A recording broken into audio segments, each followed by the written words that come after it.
ವೀರಶೈವರನ್ನು ಕೇಳಿದರೆ ಅದೇ ಪಂಚಾಚಾರ್ಯ ಕೇಳಿ ಏನು ಹೇಳ್ತಾರೆ? ನಮ್ಮ ಧರ್ಮಗ್ರಂಥ ಸಿದ್ಧಾಂತ ಶಿಖಾಮಣಿ. ಲಿಂಗಾಯತರನ್ನು ಕೇಳಿದರೆ ವಿರಕ್ತ ಮಠಗಳನ್ನು ಕೇಳಿದ್ರೆ ಏನು ಹೇಳ್ತಾರೆ? ನಮ್ಮ ಧರ್ಮಗ್ರಂಥ ವಚನಶಾಸ್ತ್ರ. ಅಂದರೆ ಎರಡೂ ಗುಂಪಿನ ಧರ್ಮಗ್ರಂಥಗಳೇ ಬೇರೆ. ಧರ್ಮ ಹೇಗೆ ಒಂದಾಗತ್ತೆ? ಒಬ್ಬ ದಲಿತ ತರುಣನ ಮದುವೆಯನ್ನು ಓರ್ವ ಬ್ರಾಹ್ಮಣ ಪುತ್ರಿಯೊಂದಿಗೆ ಮಾಡಿದಾಗ ಈ ವರ್ಣ ಸಂಕರ ಅಂತ ನಡೆದಂಥ ಒಂದು ಘಟನೆಯನ್ನು ದೊಡ್ಡ ಪ್ರಮಾಣದಲ್ಲಿ ಬೆಳೆಸಿ ಧರ್ಮ ಹಾಳು ಮಾಡ್ತಾರೆ ಅಂತ ಏನು ಕೂಗಾಡ್ತಾರಲ್ಲ, ಇಂಥವ್ರೆ ಆಗಲೂ ಕೂಗಾಡಿದ್ರು. ಬಸವಣ್ಣನವರು ಶರಣ ಧರ್ಮ ವೈದಿಕ ಪರವಾಗಿ ಇರಲಿಲ್ಲ ಅನ್ನೋದು ಅಷ್ಟೇ ಸತ್ಯವಂತ ಸಂಗತಿ. ಅಂದರೆ ಅದರಲ್ಲಿ ಕೂಡ ತಪ್ಪಾಗಿದೆ.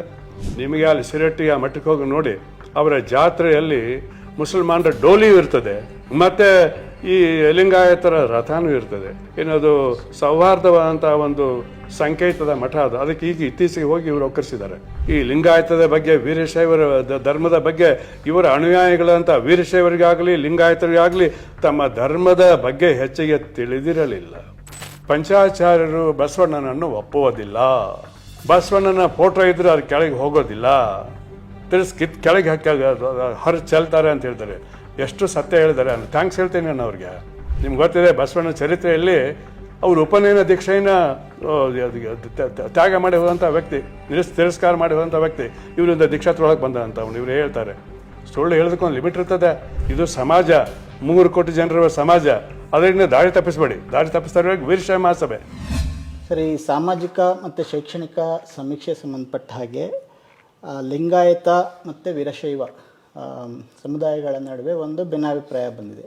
ಮೊನ್ನೆ ಈಶ್ವರ್ ಖಂಡ್ರೆ ಅವರು ಮತ್ತು ಶಂಕರ್ ಬಿದ್ದಿ ಅವರು ಪತ್ರಿಕಾಗೋಷ್ಠಿ ಮಾಡಿ ಲಿಂಗಾಯತರಿಗೆ ನೀವು ಹಿಂದೂ ಅಂತ ಧರ್ಮ ಕಾಲಮಲ್ಲಿ ಹಿಂದೂ ಅಂತ ಬರೆಸಬೇಡಿ, ಆದರೆ ವೀರಶೈವ ಲಿಂಗಾಯತ ಅಂತ ಬರೆಸಿ ಅಂತ ಹೇಳಿದರು.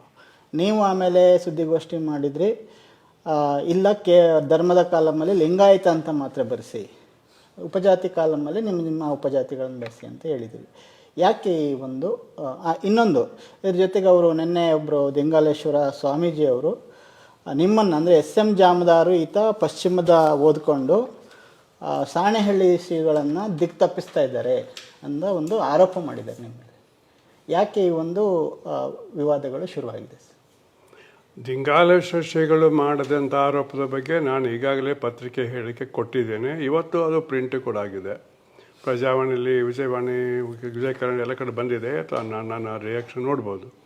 ಇಲ್ಲಿ ಪ್ರಶ್ನೆ ಏನಿದೆ ಅಂತಂದರೆ, ಈಗ ಈಶ್ವರ್ ಖಂಡ್ರೆ ಅವರು, ಬಿದ್ರಿ ಅವರು ಅಥವಾ ವೀರಶೈವ ಮಹಾಸಭೆಯವರು ಇತ್ತೀಚೆಗೆ ಒಂದು ನಿರ್ಣಯ ತೆಗೆದುಕೊಂಡಿದ್ದಾರೆ. ಅದು 2023 ಡಿಸೆಂಬರ್ದಲ್ಲಿ ಅವರ ಅಧಿವೇಶನ ತೆಗೆದುಕೊಂಡ ನಿರ್ಣಯ.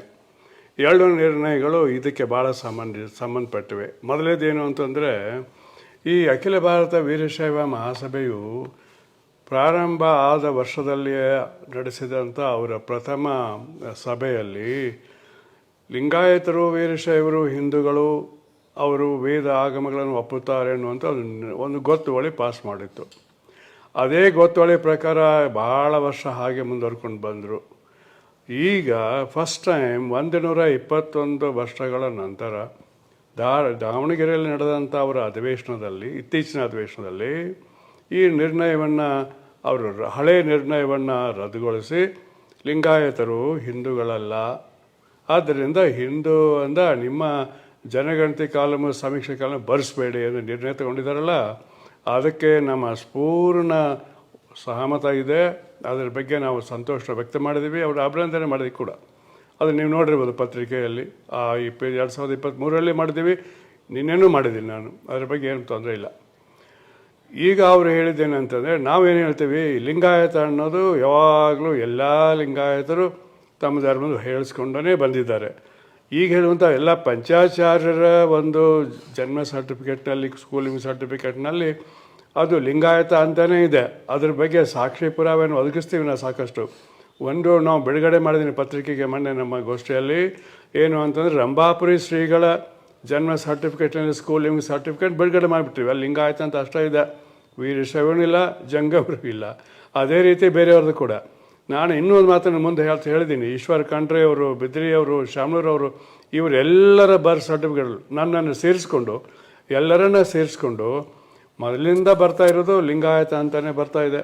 ಈಗ ನೀವು 2002ರಿಂದ, ಕೇವಲ 2002ರಿಂದ ಕಳೆದ 23 ವರ್ಷಗಳ ಹಿಂದೆ SM ಕೃಷ್ಣ ಗೌರ್ಮೆಂಟ್ ಇದ್ದಾಗ ಅವರೇ ಎಲ್ಲರೂ ವೀರಶೈವ ಮಹಾವೀರರೆಲ್ಲ ಹೋಗ್ಬಿಟ್ಟು ಅದನ್ನು ಎರಡೂ ಕೂಡಿಸ್ಕೊಂಡು ಹೋಗೋಣ ಅಂತ ತಿಳ್ಕೊಂಡು ಒಂದು ನಿರ್ಣಯ ತಗೊಂಡು ಸರ್ಕಾರ ಮೇಲೆ ಒತ್ತಾಯ ಹೇರಿ ಅಲ್ಲಿ ಸೇರಿಸ್ಕೊಂಡ್ರು ವೀರಶೈವ ಲಿಂಗಾಯತ ಅನ್ನೋದು. ಅದಕ್ಕಿಂತ ಪೂರ್ವದಲ್ಲಿ ವೀರಶೈವ ಇತ್ತು, ಲಿಂಗಾಯತ ಇತ್ತು. ವೀರಶೈವ ಲಿಂಗಾಯತ ಅನ್ನೋ ಶಬ್ದಗಳೇ ಇರಲಿಲ್ಲ. ಎರಡು ಶಬ್ದಗಳ ಒಂದು ಸಂಯುಕ್ತ ಶಬ್ದ ಇರಲೇ ಇಲ್ಲ. ಅವ್ರಿಗೆ ಗೊತ್ತಿದೆ, ನಮಗೂ ಗೊತ್ತಿದೆ. ಅದಕ್ಕೆ ಎಲ್ಲ ಇರ್ತಕ್ಕಂಥ ದಾಖಲೆಗಳು ಒಂದಲ್ಲ ನೂರಾರು ದಾಖಲೆಗಳು ಅವ್ರ ಹತ್ರ ಇದೆ, ನಮ್ಮ ಹತ್ರ ಇದೆ. ಹಾಗೆ ಇದು ಸತ್ಯ. ಆದರೆ ಇವರ ಉದ್ದೇಶ ಏನು? ಎರಡು ಕೂಡಲ ಈಗ ಇದರಲ್ಲಿ ಏನು ಅಂದರೆ ಒಂದು ಕೆಲವು ಸಾಮರ್ಥ್ಯಗಳನ್ನ ಹೇಳ್ತಾರೆ. ವೀರಶೈವ ಲಿಂಗಾಯತರು ಇಬ್ಬರು ಕಾಡಿಗೆ ಕಟ್ಕೊಳ್ತಾರೆ, ಇಬ್ಬರು ಶಿವಪೂಜೆ ಮಾಡ್ಕೊಳ್ತಾರೆ, ಇಬ್ಬರು ಅಷ್ಟಾವರಣ ಸಡಸ್ಥ ನಂಬ್ತಾರೆ. ಹೌದು, ನಂಬ್ತಾರೆ. ಆದರೆ ಉಳಿದ ವಿಷಯದಲ್ಲಿ ಏನು ಅವ್ರು ಹೇಳ್ತಾ ಇಲ್ವಲ್ಲ. ಅವರು ಕೇವಲ ಈ ರಿಲಿಜಿಯಸ್ ರಿಚುವಲ್ಸ್ ಸಂಬಂಧಪಟ್ಟಾಗ ಹೇಳ್ತಾರೆ. ಆ ರಿಲಿಜಿಯಸ್ ರಿಚುವಲ್ನ ಬಿಟ್ಬಿಟ್ಟು ಅದರ ಹಿಂದಿರ್ತಕ್ಕಂಥ ಅವರವರ ಸಿದ್ಧಾಂತಕ್ಕೆ ಹೋಗಿ, ಅವರವರ ಇತಿಹಾಸಕ್ಕೆ ಹೋಗಿ ಏನಿದೆ. ಈಗ ನೋಡಿ, ಯಾವುದೇ ಒಂದು ಧರ್ಮ ಅನ್ಬೇಕಾದ್ರೆ ಆ ಧರ್ಮಕ್ಕೆ ಒಂದು ಧರ್ಮಗ್ರಂಥ ಬೇಕು, ಆ ಧರ್ಮಕ್ಕೆ ಸಂಸ್ಥಾಪಕರು ಬೇಕು. ಈ ಎರಡು ಆಮೇಲೆ ಅವ್ರು ಏನು ಹೇಳಿದ್ರು ಅನ್ನೋ ಬಗ್ಗೆನೂ ಬೇಕು. ಈ ಆ ಪುಸ್ತಕಗಳಲ್ಲಿ, ಆ ಗ್ರಂಥಗಳಲ್ಲಿ ಏನು ಬಂದಿದೆ ಅನ್ನೋ ಕೂಡ ಹೋಲನೆ ಮಾಡಿ ನೋಡಬೇಕಲ್ವಾ. ಈಗ ನೋಡಿ, ಏನು ವೀರಶೈವರನ್ನು ಕೇಳಿದರೆ ಅದೇ ಪಂಚಾಚಾರ್ಯ ಕೇಳಿದ್ರೆ ಏನು ಹೇಳ್ತಾರೆ? ನಮ್ಮ ಧರ್ಮಗ್ರಂಥ ಸಿದ್ಧಾಂತ ಶಿಖಾಮಣಿ. ಲಿಂಗಾಯತರನ್ನು ಕೇಳಿದರೆ, ವಿರಕ್ತ ಮಠಗಳನ್ನು ಕೇಳಿದ್ರೆ ಏನು ಹೇಳ್ತಾರೆ? ನಮ್ಮ ಧರ್ಮಗ್ರಂಥ ವಚನಶಾಸ್ತ್ರ.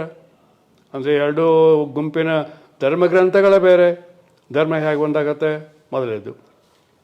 ಈಗ ವೀರಶೈವರನ್ನು ಕೇಳಿದರೆ, ಪಂಚಾಚಾರ್ಯರನ್ನು ಕೇಳಿದ್ರೆ ಏನು ಹೇಳ್ತಾರೆ? ನಮ್ಮ ಧರ್ಮವನ್ನು ಸ್ಥಾಪಿಸಿದವರು ಪಂಚಾಚಾರ್ಯರು. ಈ ವಿರಕ್ತರನ್ನು ಕೇಳಿದ್ರೆ ಹೇಳ್ತಾರೆ, ನಮ್ಮ ಧರ್ಮವನ್ನು ಸ್ಥಾಪಿಸಿದವರು ಬಸವಣ್ಣನವರು. ಗೊತ್ತಾಯ್ತಲ್ಲ. ಅದರಲ್ಲಿ ಕೂಡ ಸ್ಥಾಪಕರ ಬಗ್ಗೆ ಒಮ್ಮತವಿಲ್ಲ, ಸೈದ್ಧಾಂತಿಕ ಗ್ರಂಥಗಳ ಬಗ್ಗೆ ಒಮ್ಮತ ಇಲ್ಲ. ಮೂರನೇದು ಏನು? ಹಾಗಿದ್ರೆ ನಿಮ್ಮ ಧರ್ಮಗ್ರಂಥದಲ್ಲಿ ಏನು ಹೇಳಿದೆ? ಇವರೇನು ಹೇಳ್ತಾರೆ ಪಂಚಾಚಾರ್ಯರು? ನಮ್ಮ ಸಿದ್ಧಾಂತ ಶಿಖಾಮಣಿಯಲ್ಲಿ ನಾನು ಓದಿದ್ದೀನಿ, ಅದು 24 ಭಾಷೆಯಲ್ಲಿ ಅವರೇ ಟ್ರಾನ್ಸ್ ಮಾಡಿದ್ದಾರೆ. ಅದು ಏನು ಹೇಳಿದೆ? ವೇದ, ಆಗಮ, ಶಾಸ್ತ್ರ, ಪುರಾಣಗಳಲ್ಲಿ ಯಾವುದೇ ತತ್ವಕ್ಕೆ ವಿರುದ್ಧವಾಗದ ಹಾಗೆ ವೀರಶೈವರು ತಮ್ಮ ಧರ್ಮ ಆಚರಣೆ ಮಾಡಬೇಕು. ನೀವು ಈ ಕಡೆ ಬಸವಣ್ಣನ ಕಡೆ ಬನ್ನಿ, ಇವಳು ವಿರಕ್ತ ಮಠ ಕೇಳಿ ಏನು ಹೇಳ್ತಾರೆ? ಬಸವಣ್ಣ ವೈದಿಕ ಧರ್ಮಕ್ಕೆ ಪರ್ಯಾಯವಾಗಿ ಧರ್ಮವನ್ನು ಕಟ್ಟಿದ, ಆದ್ದರಿಂದ ವೈದಿಕರ ಸಂಪ್ರದಾಯಗಳನ್ನ, ನಂಬಿಕೆಗಳನ್ನು, ಗ್ರಂಥಗಳನ್ನ ನಮ್ಗೆ ಒಪ್ಕೊಳ್ಳೋಕೆ ಆಗೋದಿಲ್ಲ ಅಂತ ಸ್ಪಷ್ಟವಾಗಿ ಹೇಳ್ತಾರೆ. ಈಗಲೂ ಹೇಳ್ತಾ ಇದ್ದಾರೆ, ಹಿಂದೂ ಹೇಳಿದ್ರು, ಮುಂದೆಯೂ ಹೇಳಬೇಕಾಗತ್ತೆ. ಈಗ ಇದರ ಬಗ್ಗೆ ಭಾಳಷ್ಟು ಪುರಾಣಗಳಿದೆ. ಈ ಪುರಾಣಗಳಲ್ಲಿ ಬಸವಣ್ಣನವ್ರಿಗೆ ಸಂಬಂಧಪಟ್ಟಂಥ ಪುರಾಣಗಳೇ ಸುಮಾರು ನಮಗೆ ಗೊತ್ತಿರುವಾಗ 14 ಇದೆ. ಈ 14ರಲ್ಲಿ 2 ಭಾಳ ಮುಖ್ಯ.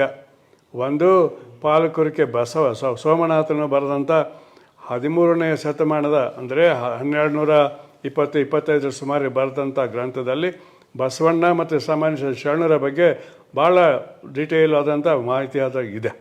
ಅದೇ ಪ್ರಕಾರ ಪಂಚಾಚಾರ್ಯ ಹೇಳ್ತಾರೆ, ಅವರ ಸಿದ್ಧಾಂತ ಶಿಖಾಮಣಿ ಎಷ್ಟೋ ಶತಮಾನಗಳ ಹಿಂದಿಂದು, ಅಂದರೆ ಬಸವಣ್ಣನವರು ಹುಟ್ಟೋದಕ್ಕಿಂತ ಪೂರ್ವದಲ್ಲಿ ಬರೆದಿದ್ದು ಅಂತ ಹೇಳ್ತಾರೆ.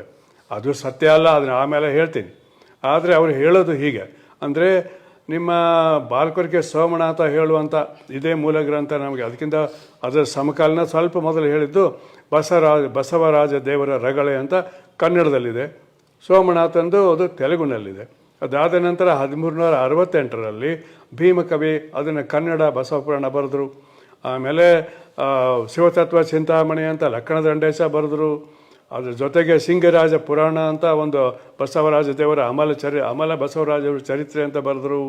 ಹೀಗೆ ತೆಲುಗಿನಲ್ಲಿ ಇನ್ನೂ 6 ಅದೇ ಹೆಸರಿನ 6 ಜನ ಮತ್ತೆ ಬರೆದಿದ್ದಾರೆ. 7 ತೆಲುಗಿನಲ್ಲಿದೆ, ಒಂದು 4-5 ಕನ್ನಡದಲ್ಲಿದೆ, ಸಂಸ್ಕೃತದಲ್ಲಿ ಒಂದು 2 ಇದೆ, ತಮಿಳುನಾಡದಲ್ಲಿ ಒಂದಿದೆ ಬಸವ ಪುರಾಣಂ ಅಂತ.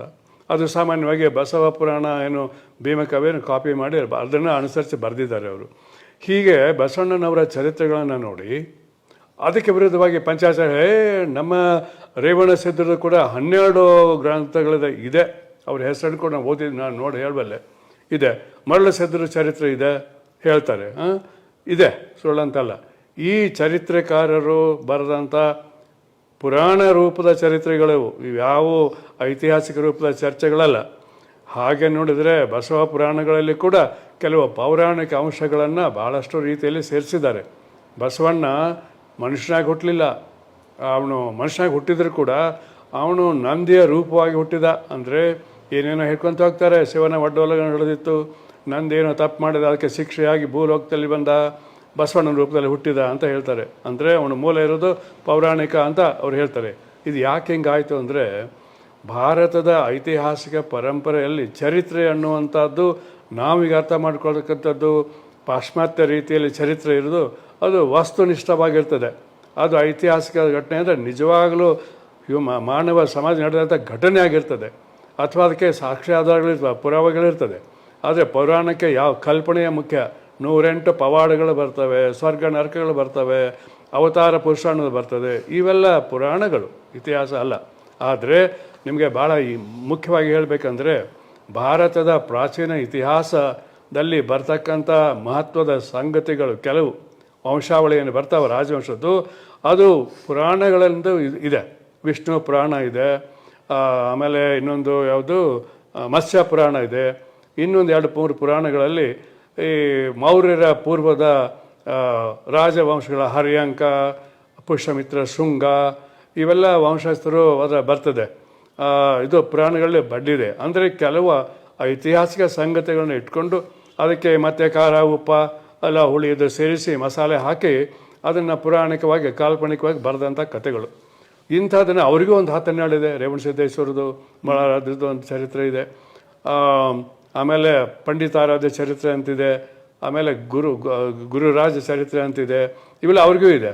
ಆ ಪುರಾಣಗಳೇ ಬೇರೆ, ಈ ಚರಿತ್ರೆಗಳೇ ಬೇರೆ. ಅಂದರೆ ನೀವು ಎದರಲ್ಲಿ ಹೋಲಿಕೆ ಇದೆಯಪ್ಪ? ನಿಮ್ಮ ಧರ್ಮ ಗ್ರಂಥದಲ್ಲಿ ಹೋಲಿಕೆ ಇಲ್ಲ, ನಿಮ್ಮ ಧರ್ಮ ಸಂಸ್ಥಾಪಕರಲ್ಲಿ ಹೋಲಿಕೆ ಇಲ್ಲ, ನಿಮ್ಮ ಇದಂಥ ಚರಿತ್ರೆಗಳ ಪುಸ್ತಕದಲ್ಲಿ ಹೋಲಿಕೆ ಇಲ್ಲ. ಹಾಗಿದ್ರೆ ಒಂದೇ ಧರ್ಮ ಅಂತ ಬೀಗುವುದು ಅದಕ್ಕೋಸ್ಕರ. ಇದನ್ನು ನಾವು ಐತಿಹಾಸಿಕ ನೋಡಬೇಕಾಗತ್ತೆ. ಇಲ್ಲಿ ಬಂದಾಗ 12ನೇ ಶತಮಾನದಲ್ಲಿ, ಅಂದರೆ ಸುಮಾರು 1150ರಿಂದ 1167ರ ಅವಧಿಯಲ್ಲಿ ಒಂದು ದೊಡ್ಡ ವಿಚಾರ ಕ್ರಾಂತಿ ಆಯಿತು. ಅನುಭವ ಮಂಟಪ ಹುಟ್ಕೊಂಡಿತು. ಅಲ್ಲಿ ಆದಂಥ ಕ್ರಾಂತಿ ಅಂದರೆ ಕ್ರಾಂತಿಕಾರಿ ವಿಚಾರಗಳಿಂದ ಸಮಾಜದಲ್ಲಿ ಅಲ್ಲೋಲ ಕೊಲ್ಲೋಲ ಉಂಟಾಯಿತು. ಒಬ್ಬ ದಲಿತ ತರುಣನ ಮದುವೆಯನ್ನು ಓರ್ವ ಬ್ರಾಹ್ಮಣ ಪುತ್ರಿಯೊಂದಿಗೆ ಮಾಡಿದಾಗ ಈ ವರ್ಣ ಸಂಕರ ಅಂತ ನಡೆದಂಥ ಒಂದು ಘಟನೆಯನ್ನು ದೊಡ್ಡ ಪ್ರಮಾಣದಲ್ಲಿ ಬೆಳೆಸಿ ಧರ್ಮ ಹಾಳು ಮಾಡ್ತಾರೆ ಅಂತ ಏನು ಕೂಗಾಡ್ತಾರಲ್ಲ, ಇಂಥವರೇ ಆಗಲೂ ಕೂಗಾಡಿದರು. ಕೂಗಾಡಿ ಆ ಬಸವಣ್ಣನವರ ವಿರುದ್ಧ, ಶರಣರ ವಿರುದ್ಧ ರಾಜನ ಮಗನನ್ನು ಎತ್ತಿ ಕಟ್ಟಿದರು. ಶರಣರ ಸೈನ್ಯ, ಈ ರಾಜನ ಸೈನ್ಯ ಬಂದು ಶರಣರನ್ನು ಓಡಿಸ್ಬಿಡ್ತು. ಆಮೇಲೆ 16,000 ಶರಣರನ್ನು ಕೊಂದು ಹಾಕಿದರು. ಲಕ್ಷಗಟ್ಟಲೆ ಇದ್ದಂಥ ವಚನಗಳನ್ನ ಸುಟ್ಟು ಹಾಕಿದರು ಅನ್ನುವಂಥದ್ದು ಇದೇ ಪುರಾಣಗಳಿಂದ ಇತಿಹಾಸಗಳನ್ನು ತಿಳಿದು ಬರ್ತದೆ. ಈ ಬಸವಣ್ಣನ ಬಗ್ಗೆ ಇದ್ದಂಥ ಪುರಾಣಗಳನ್ನು ತಿಳಿದು ಬರ್ತದೆ. ಇದರಲ್ಲಿ ಅತ್ಯಂತ ಹಳೆಯದಂದರೆ ಬಸವಣ್ಣ ತೀರಿ ಹೋದ ಒಂದು 50 ವರ್ಷಗಳ ನಂತರ ಬರೆದಂಥ ಪುರಾಣ ಅದೇ ಬಸವರಾಜ ದೇವರ ರಗಳೆ ಹರಿಹರಂದು. ಆಮೇಲೆ ಪಾಲ್ಕೊರಿಕೆ ಸೋಮನಾಥನ ಈ ಬಸವ ಪುರಾಣಮು, ಇದರಲ್ಲಿ ಭಾಳಷ್ಟು ಮಾಹಿತಿ ಸಿಗ್ತದೆ ಇದ್ರ ಬಗ್ಗೆ. ಹಾಗಿದ್ದಾಗ ಐತಿಹಾಸಿಕ ಪುರುಷನ ಜೊತೆಗೆ ಪೌರಾಣಿಕ ಪುರುಷರನ್ನು ಹೋಲಿಸೋದು, ನೀವು ಹೇಳುವಂಥ ವೈದಿಕ ಧರ್ಮವನ್ನು ಲಿಂಗಾಯತದಲ್ಲಿ ತಂದು ನಾವು ಲಿಂಗ ಕಟ್ಕೊಳ್ತೀವಿ ಅಂತ ನಾವು ವೀರಶೈವರು ಮೂಲ ಅಂತ ಹೇಳೋದು, ಇವು ಯಾವುದಕ್ಕೂ ನಂಬಕ್ಕಾಗೋದಿಲ್ಲ. ಯಾಕಂದರೆ ಐತಿಹಾಸಿಕ ಸಾಕ್ಷ್ಯಗಳು ಇಲ್ಲ, ಪುರಾವೆಗಳಿಲ್ಲ. ಅದಕ್ಕೆ ಅವ್ರದ್ದೇ ಪಂಡಿತರಿದ್ದಾರೆ. ವೀರಶೈವ ಪಂಡಿತರೇ ಮಾದರಿಯಲ್ಲಿ ಇರೋದು ಭಾಳ. ಅವ್ರು ಯಾರ್ಯಾರು? ಡಾಕ್ಟರ್ ಸಿ.ಚಿ. ನಂದಿಮಠ್. ಈ ನಂದಿಮಠರು ಲಂಡನ್ ಇಷ್ಟೊಂದ ಇದೇ ಸಬ್ಜೆಕ್ಟ್ ಮೇಲೇ 1928ರಲ್ಲಿ ಸುಮಾರು 2028ಕ್ಕೆ ಒಂದು 100 ವರ್ಷ ಆಗುತ್ತೆ. ಈಗ ಸುಮಾರು 97 ವರ್ಷಗಳ ಹಿಂದೆ ಒಂದು ಪುಸ್ತಕ ಬರೆದರು, ವೀರಶೈವ ಕೈಪಿಡಿ ಅಂತ. ಅದು ಅವರ PhD ಥೀಸಿಸ್ ಭಾಗ. ಅಲ್ಲೇನು ಹೇಳ್ತಾರೆ? ವೀರಶೈವ ಪಂಚಾಚಾರ್ಯರಿಗೆ ಕೇವಲ ಪುರಾಣಗಳು ಉಂಟು, ಇತಿಹಾಸ ಇಲ್ಲ ಅಂತ ಹೇಳ್ತಾರೆ. ಇನ್ನೊಬ್ರು ಹೇಳ್ತಾರೆ, ಚಿದಾನಂದ ಮೂರ್ತಿಗಳು, ಇತ್ತೀಚೆಗೆ ಬರ್ತಿದೆ, 3 ವರ್ಷದಿಂದ ತೀರೋದ್ರು, ಭಾಳ ಪ್ರಖರವಾದಂಥ ವೀರಶೈವ ವಾದಿಯವರು. ಅಲ್ಲಿ ಅವ್ರು ಏನು ಹೇಳ್ತಾರೆ? 2 ಪುಸ್ತಕಗಳನ್ನ ಬರೆದಾದಾಗ ಏನು ಹೇಳಿದ್ದಾರೆ? ಪಂಚಾಚಾರ್ಯ ಧರ್ಮ ಸ್ಥಾಪಕರೇ ಅಂತ ಕೇಳಿದಾಗ ಇಲ್ವೇ ಇಲ್ಲ ಅಂತ ನೇರವಾಗಿ ಖಡಾಖಂಡಿತ ಹೇಳ್ತಾರೆ. ಅವರು ತೀರಿ ಹೋಗೋ 2 ವರ್ಷದ ಹಿಂದೆ ಸಾಧನ ಅನ್ನೋಂಥ ಒಂದು ಪತ್ರಿಕೆಯಲ್ಲಿ ಅಂತಿಮ ತೆರೆ ಅಂತ 2 ಲೇಖನಗಳನ್ನ ಬರೆದ್ರು. ಆ ಲೇಖನದಲ್ಲಿ ಅವ್ರು ಏನು ಹೇಳ್ತಾರೆ? ಪಂಚಾಚಾರ್ಯ ಎಲ್ಲರೂ 12ನೇ ಶತಮಾನದ ಶರಣರು, ಅವರ ಶರಣರ ಹೆಸರುಗಳನ್ನು ತಿರುಚಿ ಇವರು ಈಗ ಪಂಚಾಯತ್ ಇಟ್ಕೊಂಡ್ಬಂದಿದ್ದಾರೆ, ಇವ್ರು ಯಾರು ವೀರಶೈವ ಧರ್ಮದ ಸಂಸ್ಥಾಪಕರಲ್ಲ ಅಂತ ಹೇಳಿದವರು ಅವ್ರ ಸ್ಕಾಲರ್ನೇ. ಇನ್ನೊಬ್ರು ತಿಪ್ಪೇಸ್ವಾಮಿ ಅಂತ ಇನ್ನೊಬ್ರು ಇದ್ದರು, ಅವರು ಭಾಳ ಪುಸ್ತಕ ಬರ್ದಾಳೆ, ಕದಳಿಯ ಕರ್ಪೂರ ಇವೆಲ್ಲ ಭಾಳ ಬರ್ದಾರೆ ಅವರು ಭಾಳ ವಿಚಿತ್ರ ಕಾಂಪ್ರಮೈಸಿಂಗ್ ನೇಚರ್ ಅವ್ರದ್ದು. ಹಾಗೆ ಈಗ ಸಿ.ಚಿ. ನಂದಿಮಠರು ಇವರು ಇನ್ನೂ ಕೆಲವು ಇದ್ದಾರೆ. ಸ್ಪಷ್ಟವಾಗಿ ಯಾವ ಈ ಸ್ಕಾಲರ್ಗಳು ಐತಿಹಾಸಿಕವಾಗಿ ಅವರ ತತ್ವಗಳನ್ನು ಒಪ್ಕೊಳ್ಳೋದಿಲ್ಲ, ಅವರು ಫೌಂಡರ್ನು ಒಪ್ಕೊಳ್ಳೋದಿಲ್ಲ. ಇನ್ನು ಸಿದ್ಧಾಂತ ಶಿಖಾಮಣಿ ಧರ್ಮಗ್ರಂಥ ಹೇಳ್ತಾರಲ್ಲ, ಅಂದರೆ ಇದರ ಅರ್ಥ ಏನಂದರೆ ಈ ಪಂಚಾಚಾರ್ಯರು ಹೇಳುವಂಥ ಮಾತುಗಳ ಬಗ್ಗೆ ಅವರ ಸ್ಕಾಲರ್ಶಿಪ್ ಒಪ್ಪೋದಿಲ್ಲ. ಈಗ ನಾವು ಯಾಕೆ ಒಪ್ಪಬೇಕು? ಯಾಕೆ ಒಪ್ಪಬೇಕಂದ್ರೆ ನಮಗೆ ಆಧಾರವಂತ ಐತಿಹಾಸಿಕ ಆಧಾರಗಳಿದೆ, ಗ್ರಂಥಗಳಿದೆ, ಅವ್ರಿಗಿದ್ದ ಪುರಾಣಗಳಿವೆ. ಅದಕ್ಕೆ ಅವ್ರೇನು ಹೇಳಿದ್ರು, ಅವರಿಗೆ ಪುರಾಣಗಳಿದೆ, ಇತಿಹಾಸ ಇಲ್ಲ ಅಂತ. ಹೋಗಲಿ, ನಿಮ್ಮ ತತ್ವಗಳೇನು? ಆಯಿತು, ನೀವು ಕಡೆ ಕಟ್ಕೊಳ್ತೀರಾ, ಸರಿ, ಯಾರು ಬೇಕಾದ್ರೆ ಕಟ್ಕೊಳ್ಬೋದು. ನೀವು ಅಷ್ಟಾವರಣ ಅಂತ ಹೇಳ್ತೀರಾ, ಅದು ಎಷ್ಟು ನಂಬ್ತಾರ ಗೊತ್ತಿಲ್ಲ. ಆದರೆ ಈ ಸಡಸ್ಥಳ ಅಂತ ಹೇಳ್ತಾರೆ, ನಂಬ್ತಾರೆ, ಸರಿ ಅಂತ ಇಟ್ಕೊಳ್ಳಿ ಎರಡನ್ನು. ಅದಾದ ಮೇಲೆ ಕೇವಲ ಧಾರ್ಮಿಕವಾಗಿ, ಉಳಿದಂಥದ್ದು ಸಾಮಾಜಿಕವಾಗಿ, ಸಾಂಸ್ಕೃತಿಕವಾಗಿ ಮತ್ತು ಆರ್ಥಿಕವಾಗಿ, ರಾಜಕೀಯವಾಗಿ ನಿಮ್ಮ ಸಿದ್ಧಾಂತಗಳೇನು? ಅವರ ಸಿದ್ಧಾಂತ ಹೇಳ್ತೀನಿ. ಅಲ್ಲಿ ಅವ್ರ ಸಿದ್ಧಾಂತ ಏನು ಹೇಳ್ತಾರೆ ಅದು ಭಾಳ ಮುಖ್ಯ. ಈ ಸಿದ್ಧಾಂತ ಶಿಖಮಣಿ ಹೇಳೋದು ಒಂದೇದು ಆಗಲೇ ಹೇಳಿದ್ದೀನಿ ನಾನು. ಅಂದರೆ ವೈದಿಕ ಧರ್ಮದ ಪರವಾಗಿದ್ದಾರೆ ಅನ್ನೋದು ಸ್ಪಷ್ಟ. ಬಸವಣ್ಣನವರು ಶರಣ ಧರ್ಮ ವೈದಿಕ ಪರವಾಗಿ ಇರಲಿಲ್ಲ ಅನ್ನೋದು ಅಷ್ಟೇ ಸತ್ಯವಂತ ಸಂಗತಿ. ಅಂದರೆ ಅದರಲ್ಲಿ ಕೂಡ ತಪ್ಪಾಗಿದೆ. ಅವರ ವಚನಗಳನ್ನು ತಗೊಂಡ್ಬಿಟ್ಟು ಸಿದ್ಧಾಂತ ಶಿಖಾಮಣಿಗೆ ಹೋಲಿಸಿದ್ರೆ ಅದರಲ್ಲಿ 50% ವೈರುಧ್ಯ ಇದೆ. ಯಾರೋ ಒಬ್ಬರು ಇದೆ ಪಂಚಚೌಬ್ರ ಅಂತ ಒಂದು ಯಾವುದದು ಕೇದಾರ ಪೀಠದ ಸ್ವಾಮಿಗಳು ಹೇಳ್ತಾರೆ, ಸಿದ್ಧಾಂತ ಶಿಖಾಮಣಿ ನೋಡ್ಕೊಂಡು ಬಿಟ್ಟರೆ ವಚನಕಾರರು ಬರೆದ್ರು ಅಂತ. ಹೌದಾ? ನಿಮ್ಮ ಸಿದ್ಧಾಂತ ಶಿಖಾಮಣಿ ಸಂಸ್ಕೃತದಲ್ಲಿ ಈ ವಚನಕಾರರೆಲ್ಲ ಬಹಳಷ್ಟು ಜನ, ಬಸವಣ್ಣನವ್ರನ್ನ, ಮಧುವರ್ಷಣ, ಈ ಕೊಂಡಿ ಮಂಚನ ಇಂಥವ್ರನ್ನ 10-20 ಮಂದಿ ಬಿಟ್ಟರೆ ಅವರೆಲ್ಲರೂ ಆಗ ದಲಿತ ವರ್ಗಕ್ಕೆ ಸೇರಿದ ಶೂದ್ರ ಅಂತ ಕರೆಯಲ್ಪಡುವಂಥ ಜನರು. 90% ಆಫ್ ದೆಮ್. ಅವ್ರಿಗಿನ್ನು ನೀವು ಶಾಲೆಗೆ ಹೋದರೆ ನಿಮ್ಮ ಏನಾಗ್ತಿತ್ತು, ಶಿಕ್ಷೆ ಕೊಡ್ತಿದ್ರು. ವೇದ ಪಾಠಗಳನ್ನ ನೀವು ಕೇಳಿದ್ರೆ ನಿಮ್ಮ ಕಿವಿಯಲ್ಲಿ, ನಿಮ್ಮ ಬಾಯಿಯಲ್ಲಿ ಏನು ಅರಗಿನ ಇದನ್ನು ಹಾಕ್ತಿದ್ರು, ಸುಡುವ ಲೆಡ್ ಸತುವಿನ ರಸ ಹಾಕ್ತಿದ್ರು. ಅಂತಹ ಕಾಲದಲ್ಲಿ ಅವ್ರು ಸಂಸ್ಕೃತ ಕಲ್ತಿದ್ರೆ, ಅವ್ರು ಸಂಸ್ಕೃತದಲ್ಲಿ ಪಾಠ ಮಾಡಿದ್ರೆ, ಸಂಸ್ಕೃತದಲ್ಲಿ ವಚನ ಬರೆದ್ರೆ, ಕನ್ನಡದಲ್ಲಿ ಶುದ್ಧ ಜನರಾಡುವ ಭಾಷೆಯಲ್ಲಿ ಇದನ್ನು ಬರೆದ್ರು. ಈಗ ಅದಕ್ಕೆ ನೀವೇನು ಹೇಳ್ತೀರಿ? ಅದಕ್ಕೆ ವಚನಗಳನ್ನು ಕೇಳಿ ಬರೆದಂದ್ರೆ ಆಯಿತು. ನಿಮ್ಮ ಸಿದ್ಧಾಂತ ಶಿಖಾಮಣಿ ಯಾವಾಗ ಬರೆದಿದ್ದು? ಓಹೋ, ಅದನ್ನು ಕೇಳಬೇಕು. ಇದು ಸಿದ್ಧಾಂತ ಶಿಖಾಮಣಿ ಅಷ್ಟೇ ಇಟ್ಕೊಳ್ಳೋಣ ಅವ್ರ ಧರ್ಮಕ್ಕಂತಾನೆ. ಅಲ್ಲೇನಿದೆ? ನೀವು ಪಂಚಾಚಾರ್ಯರು ಅಂತ ಹೇಳ್ತೀರಿ, ಆದರೆ ಸಿದ್ಧಾಂತ ಶಿಖಾಮಣಿಯಲ್ಲಿ ಪಂಚಾಚಾರ ಬರೋದೇ ಇಲ್ಲ. ಅವ್ರು ತೋರಿಸ್ಬಿಟ್ಟು ಎಲ್ಲಿದೆ? ನಾನು ಓದಿದ್ದೀನಿ ಅದನ್ನು, ಸಂಸ್ಕೃತದಲ್ಲಿ ಓದಿದ್ದೀನಿ, ಕನ್ನಡದಲ್ಲಿ ಓದಿದ್ದೀನಿ, ಇಂಗ್ಲೀಷಲ್ಲೂ ಇದೆ, ಓದ್ಕೊಳ್ಳಿ ಯಾರು ಬೇಕಾದರೂ. ಈಗ ಅವರೇ ಭಾಷಾಂತರ ಮಾಡಿಸಿದ್ದಾರೆ. ಅದರಲ್ಲಿ 3 ವಸ್ತುಗಳನ್ನ ಹೇಳ್ತೇನೆ. ಒಂದು, ಈ ಪಂಚಾಚಾರ ಅಂತ ಹೇಳ್ಕೊಂಡಿದ್ದಾರಲ್ಲ, ಇಲ್ಲಿ 4 ಚತುರಾಚಾರ್ಯರ ಬಗ್ಗೆ ಆ ಸಿದ್ಧಾಂತ ಶಿಖಾಮಣಿಯಲ್ಲಿ ಯಾವುದೇ ಒಂದು ಮೆನ್ಷನ್ ಇಲ್ಲ. ಯಾಕಿಲ್ಲ ಅಂದರೆ ಅದು ಎಲ್ಲ ಇರೋದು ರೇಣುಕರ ಬಗ್ಗೆನೇ. ರೇಣುಕರು ಹಿಂಗೆ ಕಲಿಸಿದ್ರು ಅಗಸ್ತ್ಯ ಋಷಿಗಳಿಗೆ ಶೈವ ಧರ್ಮವನ್ನು ಕಲಿಸಿದ್ರು. ನೀವು ಕಲಿಸಿದ್ದು ಯಾವ ಧರ್ಮ? ಶೈವ ಧರ್ಮ. ಒಪ್ಕೊಳ್ಳಿ. ಅವರು ಶೈವ ಧರ್ಮ ಅಂದರೆ ಏನು ಅದಕ್ಕೆ ಡೀಟೇಲ್ ಹೋಗಲ್ಲ. ಅದು ಹೇಳ್ತೀನಿ. ಈ ಶೈವ ಧರ್ಮದಲ್ಲಿ, ವೈದಿಕ ಶೈವ ಧರ್ಮ, ಆಗಮಿಕ ಶೈವ ಧರ್ಮದಲ್ಲಿ ವೀರಶೈವವು ಒಂದು ಪಂಥ ಅನ್ನೋದು ಅವರೇ ಹೇಳ್ತಾರೆ. ಸತ್ಯ, ನಾವು ಒಪ್ಕೊಳ್ತೇವೆ. ಹಾಗಿದ್ರೆ ಲಿಂಗಾಯತ ಅಲ್ಲ, ಅದನ್ನು ತಿಳ್ಕೊಳ್ಬೇಕು ಅವರು. ಇಲ್ಲಿ ಏನಾಯಿತು ಮುಂದೆ? ಈ ಸಿದ್ಧಾಂತ ಶಿಖಾಮಣಿ ಅವರು ಹೇಳುವಂಥ ಪೂರ ವೈದಿಕ ಗ್ರಂಥ ಅಂತ ಹೇಳ್ಬೇಕು, ಸಿದ್ಧ ಮಾಡಬೇಕಾದ್ರೆ ಮೊದಲೇ ಚಾಪ್ಟರ್ ಓದ್ಬಿಡಿ.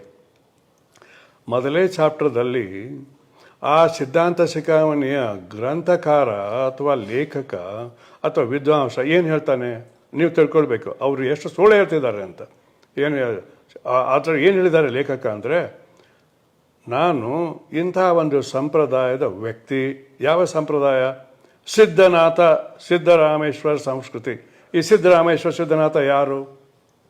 12ನೇ ಶತಮಾನದ ಬಸವಣ್ಣನವರ ಸಮಕಾಲೀನ ಭಾಳ ಪ್ರಸಿದ್ಧ ಶರಣ.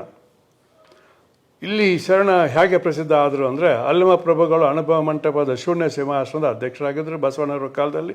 ಪ್ರಾರಂಭ ಆದಂದಿನಿಂದ ಅಲ್ಲಮ ಪ್ರಭುಗಳು ಅಲ್ಲಿಂದ ಬಿಟ್ಟು ಬೇರೆ ಶರಣ ಜೊತೆಗೆ ಜೀವ ಉಳಿಸ್ಕೊಳ್ಳಿಕ್ಕೆ ಶ್ರೀಶೈಲಕ್ಕೆ ಹೋದರು.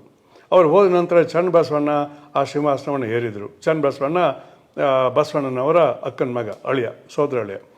ಅವರು ಕೂಡ ಕೊನೆಗೆ ಉಳುವಿಗೆ ಅಲ್ಲಿಂದ ಪಲಾಯನಗಾಯಿದ್ರು. ಯಾಕಂದರೆ ಜೀವಕ್ಕೆ ಭಯ ಇತ್ತು ಅವ್ರಿಗೆ. ಅವರು ಹೋದ್ಮೇಲೆ ಸಿದ್ದರಾಮೇಶ್ವರ ಅದನ್ನು ಪೀಠ ಅಲಂಕರಿಸ್ತಾರೆ. ಸಿದ್ದರಾಮೇಶ್ವರ ಆಗಲಿ, ಚನ್ನ ಬಸವಣ್ಣ ಆಗಲಿ ಬ್ರಹ್ಮಚಾರಿಗಳು, ಮದುವೆ ಆಗಿರಲಿಲ್ಲ ಅವರು. ಅದಾದ ನಂತರ ಅವರು ಕೂಡ ಅಲ್ಲಿಂದ ಬಿಟ್ಟು ಹೋದ್ಮೇಲೆ ಅವರ ಸಂಪ್ರದಾಯ ಮುಂದುವರಿತದೆ. ಆ ಸಂಪ್ರದಾಯದಲ್ಲಿ ನೆಕ್ಸ್ಟ್ ಬಂದವನೇ ರುದ್ರಮುನಿ ಅಂತ. ಈ ರುದ್ರಮುನಿ ಯಾರು? ರೇವಣ ಸಿದ್ಧರ ಮಗ. ಈ ರೇವಣ ಸಿದ್ಧ ಯಾರು? ಪಂಚಾಚಾರರಲ್ಲಿ ಮೊದಲೇದವನು. ಅವನ ಹೆಸರು ರೇಣುಕ ಅಂತ ಇವರು ಹೇಳ್ತಾರೆ. ಸತ್ಯ. ಆ ರೇಣುಕ ಅನ್ನೋದು ಕಾಲ್ಪನಿಕವಾದಂಥ ಪೌರಾಣಿಕ ಪುರುಷ. ರೇವಣ ಸಿದ್ಧ ಅಂದರೂ ಐತಿಹಾಸಿಕವಾದಂಥ ಒಬ್ಬ ವ್ಯಕ್ತಿ, ಬಸವಣ್ಣನ ಕಾಲದ ಸಮಕಾಲೀನ. ಆ ವ್ಯಕ್ತಿಗೆ ಸುಮಾರು 300 ಜನ ಪತ್ನಿಯರಿದ್ದರು ಅಂತ ಅವರ ಪುರಾಣಗಳಲ್ಲಿ ಬರ್ತದೆ. 10-12 ಪುರಾಣಗಳ ಚರಿತ್ರೆಗಳಿದೆ ಅವರ ಬಗ್ಗೆ. ಅವರಲ್ಲಿ ಒಬ್ಬಳು ಚೋಳರಾಜನ ಮಗಳು ಸುಂದರನಾಚಿ ಅಂತ. ಆ ಸುಂದರನಾಚಿ ಮತ್ತೆ ಈ ರೇವಣ ಸಿದ್ಧರ ಮಗನೇ ರುದ್ರಮಣಿ. ಈ ರುದ್ರಮಣಿ ಬಸವಣ್ಣನವರು ಇದ್ದಂಥ ಶರಣರಿಂದ ದೀಕ್ಷೆ ಪಡೆದು ಚನ್ನಬಸವಣ್ಣನ ಶಿಷ್ಯನಾಗಿ ಚನ್ನಬಸವಣ್ಣನವರ ಜೊತೆ ಹೋಗ್ತಾನೆ, ಉಳುವಿಗೆ ಹೋಗ್ತಾನೆ. ಅವನು ಹೋದ ನಂತರ ಅದು ಮುಂದುವರಿತದೆ ಸಂಪ್ರದಾಯ. ಯಾರ ಸಂಪ್ರದಾಯ? ಚನ್ನಬಸವಣ್ಣರು ತಿರುಗಿ ಹೋಗ್ಬಿಡ್ತಾರೆ ಬೇಗ. ಅವ್ರ ನಂತರ ಇವರು ಸಿದ್ದರಾಮರ ಒಂದು ಸಂಪ್ರದಾಯವನ್ನು ಮುಂದುವರಿಸ್ತವನು ರುದ್ರಮಣಿ. ಅದೇ ರೇವಣ ಸಿದ್ಧರ ಹೆಸರು. ಅದೇ ರೇವಣ ಸಿದ್ಧ ಅಂದರೆ ಕಲಿಯುಗದಲ್ಲಿ ರೇವಣಕರ ಹೆಸರು ರೇವಣ ಸಿದ್ಧ ಅಂತ ನಾನು ಹೇಳೋದಿಲ್ಲ, ಅದೇ ಸಿದ್ಧಾಂತ ಶಿಖಾಮಣಿ ಹೇಳುತ್ತೆ. ಅಂದರೆ ಸಿದ್ಧಾಂತ ಶಿಖಾಮಣಿ ಯಾವಾಗ ಬರೆದಿದ್ದು ವಿಚಾರ ಮಾಡಿ. ಆಮೇಲೆ ಇನ್ನೇನು ಹೇಳ್ತಾರೆ, ಈ ಸಿದ್ದರಾಮೇಶ್ವರ ಆಗಿ ಹೋದರು, ರುದ್ರಮಣಿ ಅವರಿಂದ ಪಾಲ್ವ ಮಾಡಿದ, ಎರಡನೇದವನು ಸಿದ್ದರಾಮೇಶ್ವರ ನಂತರ. ಈ ರುದ್ರಮಣಿಯ ಶಿಷ್ಯ ಯಾರು? ಅದೇ ಹೇಳ್ತದೆ, ನನ್ನ ಈ ಕಲ್ಪನೆಗಲ್ಲ, ಆ ಗ್ರಂಥದಲ್ಲಿ ಹೇಳಿದೆ. ಆ ರುದ್ರಮಣಿಯ ಶಿಷ್ಯ ಯಾರು? ಮುಕ್ತಿಮಣಿ. ಈ ಸ್ವಲ್ಪ ಹೆಸರುಗಳನ್ನು ಗಮನಿಸಿ, ಇವೆಲ್ಲ ಜೈನ ಹೆಸರುಗಳು. ಅವಾಗ ಜೈನ ಧರ್ಮದ ನಡುವೆ ಈ ಲಿಂಗಾಯತ ನಡುವೆ ಇಷ್ಟ ಇತ್ತು, ಜಗಳ ನಡೀತಿತ್ತು. ಆದರೆ ಈ ಹೆಸರು ನೋಡಿ ಏನಿದೆ, ರುದ್ರಮುನಿ. ಮುನಿ ಅನ್ನೋದು ಸಾಮಾನ್ಯವಾಗಿ ಜೈನರಿಗೆ ಹೇಳೋದು ಅಥವಾ ಹಿಂದೂ ವೈದಿಕದಲ್ಲಿ ಬರೋದು. ಈ ರುದ್ರಮುನಿ ಆದಮೇಲೆ ಮುಕ್ತಿಮುನಿ. ಮುಕ್ತಮಣಿ ಆದ ನಂತರ 4ನೇದವನು ದಿಗಂಬರ ಮುಕ್ತಿಮುನಿ. ದಿಗಂಬರ ಮುಕ್ತಿಮುನಿ ಆದ ನಂತರ 5ನೇದವನು ಇವನೇ ಲೇಖಕ. ನಾನು ಈ ವಂಶದಲ್ಲಿ ಬಂದಂಥ 5ನೇದವನಾಗ ಸಿದ್ದರಾಮೇಶ್ವರ ಹಿಡ್ಕೊಂಡು 6ನೇದವನಾಗತ್ತೆ. 6ನೇದವನಾಗಿ ನನ್ನ ಹೆಸರು ಶಿವಯೋಗಿ ಶಿವಾಚಾರ್ಯ ನಾಮ್ನ ರೇವಣ ಸಿದ್ದೇಶ್ವರ ರಚಿತ ಸಿದ್ಧಾಂತ ಶಿಖಾಮಣಿ ಪ್ರಥಮ ಅಧ್ಯಾಯ ಸಮಾಪ್ತಿ, ದ್ವಿತೀಯ ಅಧ್ಯಾಯ ಸಮಾಪ್ತಿ, ತೃತೀಯ ಅಧ್ಯಾಯ ಸಮಾಪ್ತಿ, ದಶಮ ಅಧ್ಯಾಯ ಸಮಾಪ್ತಿ ಅಂತ ಕೊಲಪೋಣ ಅಂತಾರೆ. ಅದರ ಈ ಆ ಚಾಪ್ಟರ್ ಅಂತ್ಯದಲ್ಲಿ ಬರ್ತಕ್ಕಂಥ ಕಾನ್ಸ್ಟೆಂಟ್ ಶಬ್ದ ಇದೆ, ಪಲ್ಲವಿ ಅನುಪಲ್ಲವಿ ಅಂತ ಆ ಟೈಪ್ ಇದು. ಅವ್ರು ಹೇಳ್ಕೊತ ಹೋಗಿದ್ದಾನೆ. ಅಂದರೆ ಈ ಸಂಪ್ರದಾಯನ ಹಿಡ್ಕೊತ ಹೋದರೆ ನಿಮ್ಮ ಮೂಲ ಪುರುಷ ಯಾರು ಹೇಳಿ ಆಗಿದ್ರೆ ರಂಭಾಪುರಿ ಶ್ರೀಗಳೇ ಅಥವಾ ನಿಮ್ಮ ಪಂಚಾಚಾರ್ಯ ಅಥವಾ ವೀರೇಶ್ವರ ಪ್ರತಿಪಾದಕರೇ, ನಿಮ್ಮ ಮೂಲ ಪುರುಷ ಸಿದ್ದರಾಮೇಶ್ವರ. ನೀವು ಸಿದ್ಧನಾಥ ಅಂದ್ಕೊಳ್ಳಿ, ಸಿದ್ದರಾಮೇಶ್ವರ ಅಂದ್ಕೊಳ್ಳಿ, ನೀವು ಅದನ್ನು ನೀವು ಹೇಳಬೇಕಾಗಿಲ್ಲ. ನಿಮಗೆ ಸಿದ್ಧಾಂತ ಶಿಖಾಮಣಿ ಹೇಳುತ್ತೆ, ಅದ್ರ ಗ್ರಂಥಕರ್ತನೇ ಹೇಳ್ತಾನೆ. ಅವರು 12ನೇ ಶತಮಾನದವರು. ಇದೇ ಮಾತನ್ನು ಹಿಡ್ಕೊಂಡ್ಬಿಟ್ಟು ಚಿದಾನಂದ ಮೂರ್ತಿಯವರ ಅಂತಿಮ ಸೆರೆ ಅನ್ನುವಂಥ ತಮ್ಮ ಲೇಖನದಲ್ಲಿ ಅವ್ರು ಏನು ಹೇಳ್ತಾರೆ, ಇವರೆಲ್ಲರೂ 12ನೇ ಶತಮಾನದಲ್ಲಿದ್ದಂಥ ಶರಣರು. ಅವರ ಹೆಸರುಗಳನ್ನ ತಿರುಚಿ ನಂತರದ ಶತಮಾನಗಳಲ್ಲಿ ಇವರು ಏನು ಬಂದರು ಅವ್ರ ಹೆಸರು ಹೇಳಿಬಿಡ್ತಾರೆ. ರೇವಣ ಸಿದ್ಧ ಅನ್ನೋದು ಅವಾಗಿದ್ದರು. ಅವರು ಒಬ್ಬರು ಸಿದ್ಧರಾಗಿದ್ದರು, ನಾಥ ಅಥವಾ ಸಿದ್ಧ ಸಂಪ್ರದಾಯವರು. ಕೊನೆಗೆ ಒಬ್ಬ ಎಂಥದ್ದು ಲಜ್ಜ ಒಬ್ಬರ ಹೆಸರಿದೆ, ಆ ಶರಣನಿಂದ ದೀಕ್ಷಾ ತಗೊಂಡ್ರು ಬಸವ ತತ್ವದ್ದು. ಆಮೇಲೆ ಪರಿವರ್ತನೆ ಆದರು. ಅವ್ರು ಕೆಲವು ವಚನಗಳು ಬರೆದಿದ್ದಾರೆ ಅಂತ ಸಿದ್ಧ ಮಾಡಿದವರು ಯಾರು?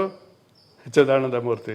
ಅದ ನಂತರ ಅಲ್ಲಿ ಮರಳ ಸಿದ್ಧ ಅಂತ ಒಬ್ಬ ಶರಣ ಇದ್ದ, ಅವರು ಕೂಡ ಕೆಲವೊಂದು ವಚನಗಳು ಬರೆದಿದ್ದಾರೆ. ವಚನಗಳು ಸಂಕಲನದಲ್ಲಿದೆ. ಅವನು ಮರಳ ಸಿದ್ಧ ಆದ. ಆ ನಂತರ ಏಕಾಂತದ ರಾಮಯ್ಯ ಅಂತ ಒಬ್ಬ ಕಠಿಣ ಶೈವ ಇದ್ದ. ಅವನ ಬಗ್ಗೆ ಭಾಳ ಪುರಾಣ ಬರ್ತವೆ. ಅವನು ಹೆಸರನ್ನ ತುಯಿಸಿ ಏಕೋ ರಾಮಾರಾಧ್ಯ ಅಂತ ಮಾಡಿದರು.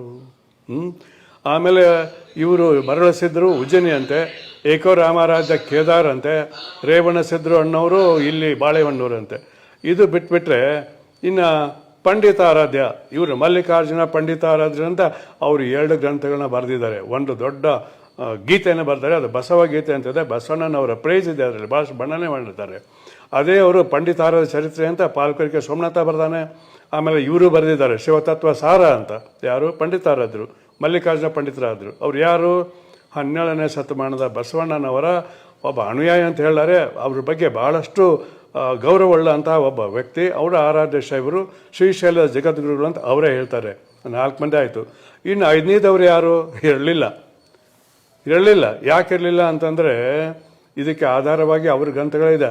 ಪರ್ವತೇಶ ಅಂತ ಅನ್ನೋನು 1698ರಲ್ಲಿ ಬರೆದಂಥ ಚತುರಾಚಾರ್ಯ ಚರಿತ್ರೆ ಅಂತಿದೆ. 4 ಆರಾಧ್ಯ ಚರಿತ್ರೆ, ಆಚಾರ್ಯ ಚರಿತ್ರೆ. ಅದರಲ್ಲಿ 5ನೇದವನಂತ ವಿಶ್ವಾರಾಧ್ಯ ಅನ್ನೋ ಹೆಸರೇ ಇಲ್ಲ. ಆ ಬುಕ್ ಅವ್ರದ್ದೇನೆ. ಚತುರಾಚಾರ್ಯ ಚರಿತ್ರೆ ಪರ್ವತೇಶ ಬರೆದಿದ್ದು 1698 ಅವ್ರದ್ದೇ ಪುಸ್ತಕ, ಅಲ್ಲಿನೇ ಇಲ್ಲ. ನಂತರ 1841ರಲ್ಲಿ ಚಾರ್ಲ್ಸ್ ಫಿಲಿಪ್ ಬ್ರೌನ್ ಅನ್ನುವಂಥ ಒಬ್ಬ ಬ್ರಿಟಿಷ್ ಜಡ್ಜ್, ICS ಅಧಿಕಾರಿ ಒಂದು ಪುಸ್ತಕ ಬರೆದಿದ್ದಾನೆ. ತೆಲುಗುದಲ್ಲಿದೆ, ಕನ್ನಡ ಟ್ರಾನ್ಸ್ಲೇಟ್ ಆಗಿದೆ, ಅದು ಇಂಗ್ಲೀಷಲ್ಲೂ ಇದೆ. ಇಂಗ್ಲೀಷ್ ಇದ್ದಿದ್ದು ಮೂಲ. ಈ ತೆಲುಗು ಶಬ್ದಕೋಶವನ್ನು ಕಂಡುಹಿಡಿದವನೇ ಕನ್ನಡದ ಮಾಡಿದರೆ ಅಲ್ಲಿ ಒಂದು ತೆಲುಗುದು ಮಾಡಿದ ಅವನೇ, CP ಬ್ರೌನ್ ಅಂತ. ಈ CP ಬ್ರೌನ್ ಒಂದು ಪುಸ್ತಕ ಬರೆದಾನೆ ಇವ್ರ ಬಗ್ಗೆ, ಲಿಂಗಾಯತರ ಬಗ್ಗೆ, ಬಸವಣ್ಣನವ್ರ ಬಗ್ಗೆ. ಅವನಿಗೆ 2 ಆಧಾರ, ಒಂದು ತೆಲುಗು ಬಸವ ಪುರಾಣ, ಮತ್ತೊಂದು ಈ ಯಾವುದು ಚಾಂಬರ್ಸನ್ ಪ್ರಭುಲಿಂಗ ಲೀಲೆ. ಈ 2 ಆಧಾರ ಬೇಕು. ಭಾಳ ಚೆನ್ನಾಗಿ ಬರ್ದಾನೆ. ಅಲ್ಲಿ ಹೇಳ್ತಾನೆ 1841ರವರೆಗೆ ವಿಶ್ವಾರಾಧ್ಯ ಅನ್ನುವಂಥ ಕಾಶಿ ಪೀಠವೇ ಇರಲಿಲ್ಲ. ಅವ್ರು ಯಾವ ಸರ್ಪ್ರೈಸ್ ಎಕ್ಸ್ಪ್ರೆಸ್ ಮಾಡ್ತಾರೆ, ಈ ಚತುರಾಚಾರ್ಯ ಎಲ್ಲಿಂದ ಬಂದರು, ಯಾಕೆ ಬಂದರು, ಇವ್ರಿಗೇನು ಸಂಬಂಧ ಇತ್ತು ಅಂತ ಪ್ರಶ್ನೆ ಮಾಡ್ತಾರೆ ಒಬ್ಬ ಬ್ರಿಟಿಷ್ ಲೇಖಕ. ಅದು ಒಂದು 41 ಪುಟಗಳ ಪುಸ್ತಕ ಇದೆ. ಅದು ನಾವು ಅದನ್ನು ಎಲೆಕ್ಟ್ರೆಡ್ ಪ್ರಚಾರ ಮಾಡಿದ್ವಿ. ಈಗ ಬರೋದಲ್ಲ, 1841ರಲ್ಲಿ ಬರೋಂಥ ಪುಸ್ತಕ ಅದು. ಅದರಲ್ಲಿಗೆ ಇವರಿಲ್ಲ. ಹಾಗಾದ್ರೆ ಎಲ್ಲಿ ಕೂಡಿಸ್ಕೊಂಡ್ರು ಇವರು? ಕಾಶಿ ಪೀಠ ಯಾವಾಗ ಆಯಿತು? 1840 ನಂತರ ಆಯಿತು. ಯಾರಾಯಿತು? ಅಲ್ಲೊಂದು ಜಂಗಮವಾಡಿ ಮಠ ಅಂತಿತ್ತು, ಇವ್ರದ್ದಲ್ಲ ಅದು, ಗೋಸಾಯಿ ಮಠ ಅದು. ಗೋಸಾಯಿ ಅಂದರೆ ಈ ಶೈವದಲ್ಲಿ ಒಂದು ಮರಾಠರು ಹೆಚ್ಚಿಗೆ ಉಪಯೋಗ ಮಾಡ್ತಾರೆ ಅದನ್ನು. ಗೋಸಾಯಿಗಳಂದರೆ ಈ ಹಸುಗಳನ್ನು ಸಾಕ್ತಾರೆ, ಮಾಡ್ತಾರೆ. ಅಲ್ಲಿ ಒಬ್ಬರು ಲಿಂಗಾಯತ ಮನುಷ್ಯ ಅಲ್ಲಿ ಗೋಸಾಯಿ ಮಠಕ್ಕೆ ಮುಖ್ಯಸ್ಥನಾಗಿದ್ದ. ಅವನು ಈ ಕಡೆಯಿಂದ ಹೋದಂಥವನು ಶೈವ. ಅವನು ಸತ್ತ ಹೋದ್ಮೇಲೆ ಇವರು ಹೋಗಿ ಆಕ್ರಮಣ ಮಾಡಿಕೊಂಡು 1841 ನಂತರ ಅವರಾದರು. ಇಷ್ಟೆಲ್ಲ ಹಿನ್ನೆಲೆ ಇದೆ ಇದಕ್ಕೆ. ಈಗ ನಮ್ಮ ವೀರಶೈವ ಮಹಾಸಭೆಯ ಭಾಳಷ್ಟು ಪದಾಧಿಕಾರಿಗಳಿಗೆ ಯಾರು ಅದು ಓದ್ಕೊಂಡಿಲ್ಲ, ಅದು ಗೊತ್ತಿಲ್ಲ. ಅವ್ರಿಗೇನು ಅಂದರೆ ಹೋಟ್ ಬೇಕು ಅವ್ರಿಗೆ. ರಾಜಕೀಯ ದೃಷ್ಟಿಕೋನದಿಂದ ಅವ್ರು ಹೇಳ್ತಾರೆ, ಲಿಂಗಾಯತರು ವೀರಶೈವರು ಒಂದೇ ಅಂತ. ಈಗ ಯಾರು ವೀರಶೈವರ ಪರ ಇದ್ದಾರಲ್ಲ ಅವರು ಹಿಂದೆ ಡಂಗ್ರ ಹೊಡಿತಾರೆ. ಯಾಕಂದರೆ ಅವ್ರನ್ನ ಕೇಳೋರು ಯಾರಿಲ್ಲ. ಈಗ ಬಸವ ತತ್ವ ಜೋರಾಗಿದೆ, ಎಲ್ಲ ಜನರು ಅದ್ರ ಬಗ್ಗೆ ಒಲವಿದೆ, ತಿಳ್ಕೊಂಡಿದ್ದಾರೆ. ಈಗ ಅದಕ್ಕೆ ಬಸವತ್ವ ಜೋರಾದ್ಮೇಲೆ ಬಸವಣ್ಣ ನಮ್ಮ ಶಿಷ್ಯ ಅಂತ ಹೇಳಿ ಚಾಲು ಮಾಡಿದ್ದಾರೆ. ನಮ್ಮಿಂದ ದೀಕ್ಷಾ ತಗೊಂಡ ಅಂತ ಹೇಳ್ತಾರೆ. ಯಾವನ್ರಿ ಇವನು ಹೇಳಿದವನು? ಅಲ್ಲ, ವಚನ ಇದೆ. ಆ ಕರಪ್ಟ್ ವಚನ ಸೇರಿಸ್ತಾರೆ ನೀವೇ ಅಲ್ವಾ? ಶೈವನಿದ್ದವನು ವೀರಶೈವನಾದ ಅಂತ ಒಂದು ವಚನ ಇದೆ, ಒಂದೇ ಲೈನದು. ಯಾರು ಸೇರಿಸಿದ್ರು? 16-17 ಶತಮಾನ ಇವರೇ ಸೇರಿಸಿದ್ರು ರೀ. ಇವರು ಇತಿಹಾಸ ಚಾಲು ಆಗೋದು ಅಲ್ಲಿಂದ. ಸೊ ಹೀಗಿರುವಾಗ ಇದೆಲ್ಲ ಗೊತ್ತಿಲ್ಲ ಅಂತ ರಾಜಕಾರಣಿಗಳು, ಕೆಲವೊಂದು ಓದ್ಕೊಳ್ಳೋರು ಕೆಲವು ಸ್ವಾಮಿಗಳು ಈ ರೀತಿ ಹೇಳ್ತಿದ್ದಾರೆ, 2 ಒಂದೇ ಅಂತ. ಇಂಥ ಒಂದು ತದ್ವಿರುದ್ಧವಾದಂಥ ಇನ್ನೂ ಮುಂದೆ ಹೋದರೆ ಭಾಳ ಇದೆ. ವೀರಶೈವ ಅನ್ನೋದು ದ್ವಂದ್ವ ಅಂತಂದ್ರೆ ಮೇಲೆ ಈ ಆರೋಪ ಯಾಕೆ ಅಂತ. ಪಶ್ಚಿಮದಲ್ಲಿ ಓದ್ಕೊಂಡವರು ನೀವು ದಿಕ್ ತಪ್ಪಿಸ್ತಾ ಇದ್ದೀರಿ, ನೀವು ಲಿಂಗಾಲೇಶ ಮಾತು ಬಿಟ್ಬಿಡಿ. ಅವ್ರ ಬಗ್ಗೆ ನಾನು ಉತ್ತರ ಕೊಡ ಹೋಗಿಲ್ಲ. ಉತ್ತರ ಕೊಟ್ಟಿದ್ದೀನಿ, ಇವತ್ತು ಪೇಪರಲ್ಲಿ ಬಂದಿದೆ ನೋಡಿ. ಅವ್ರ ಬಗ್ಗೆ ನಾನು ಮಾತು ಕೊಡಲ್ಲ, ಬರ್ತಾ ಇದೆ ಅಂತ. ಅವ್ರ ಹೆಸರನ್ನು ಕೂಡ ಉಪಯೋಗ ಮಾಡಲ್ಲ ನಾನು. ಅವ್ರು ಹೇಳಿದ್ದಕ್ಕೆ ಏನು ದಿಕ್ ತಪ್ಪಿಸ್ತಾರೆ. ಯಾರು ದಿಕ್ ತಪ್ಪಿಸ್ತಾ ಇದ್ದೀರಿ? ಯಾರು ದಿಕ್ ತಪ್ಪಿಸ್ತಾ ಇದ್ರು? ಲಿಂಗಾಯತರದಲ್ಲ, ಜನರದಲ್ಲ, ವೀರಶೈವರದು. ಈಗ ಅವ್ರು ನಿಂತಿದ್ದಾರೆ. ಈ ಲಿಂಗಾಲೇಶ ಅವ್ರ ಬಗ್ಗೆ ವ್ಯಕ್ತಿ ಹೇಳಲ್ಲ ನಾನು.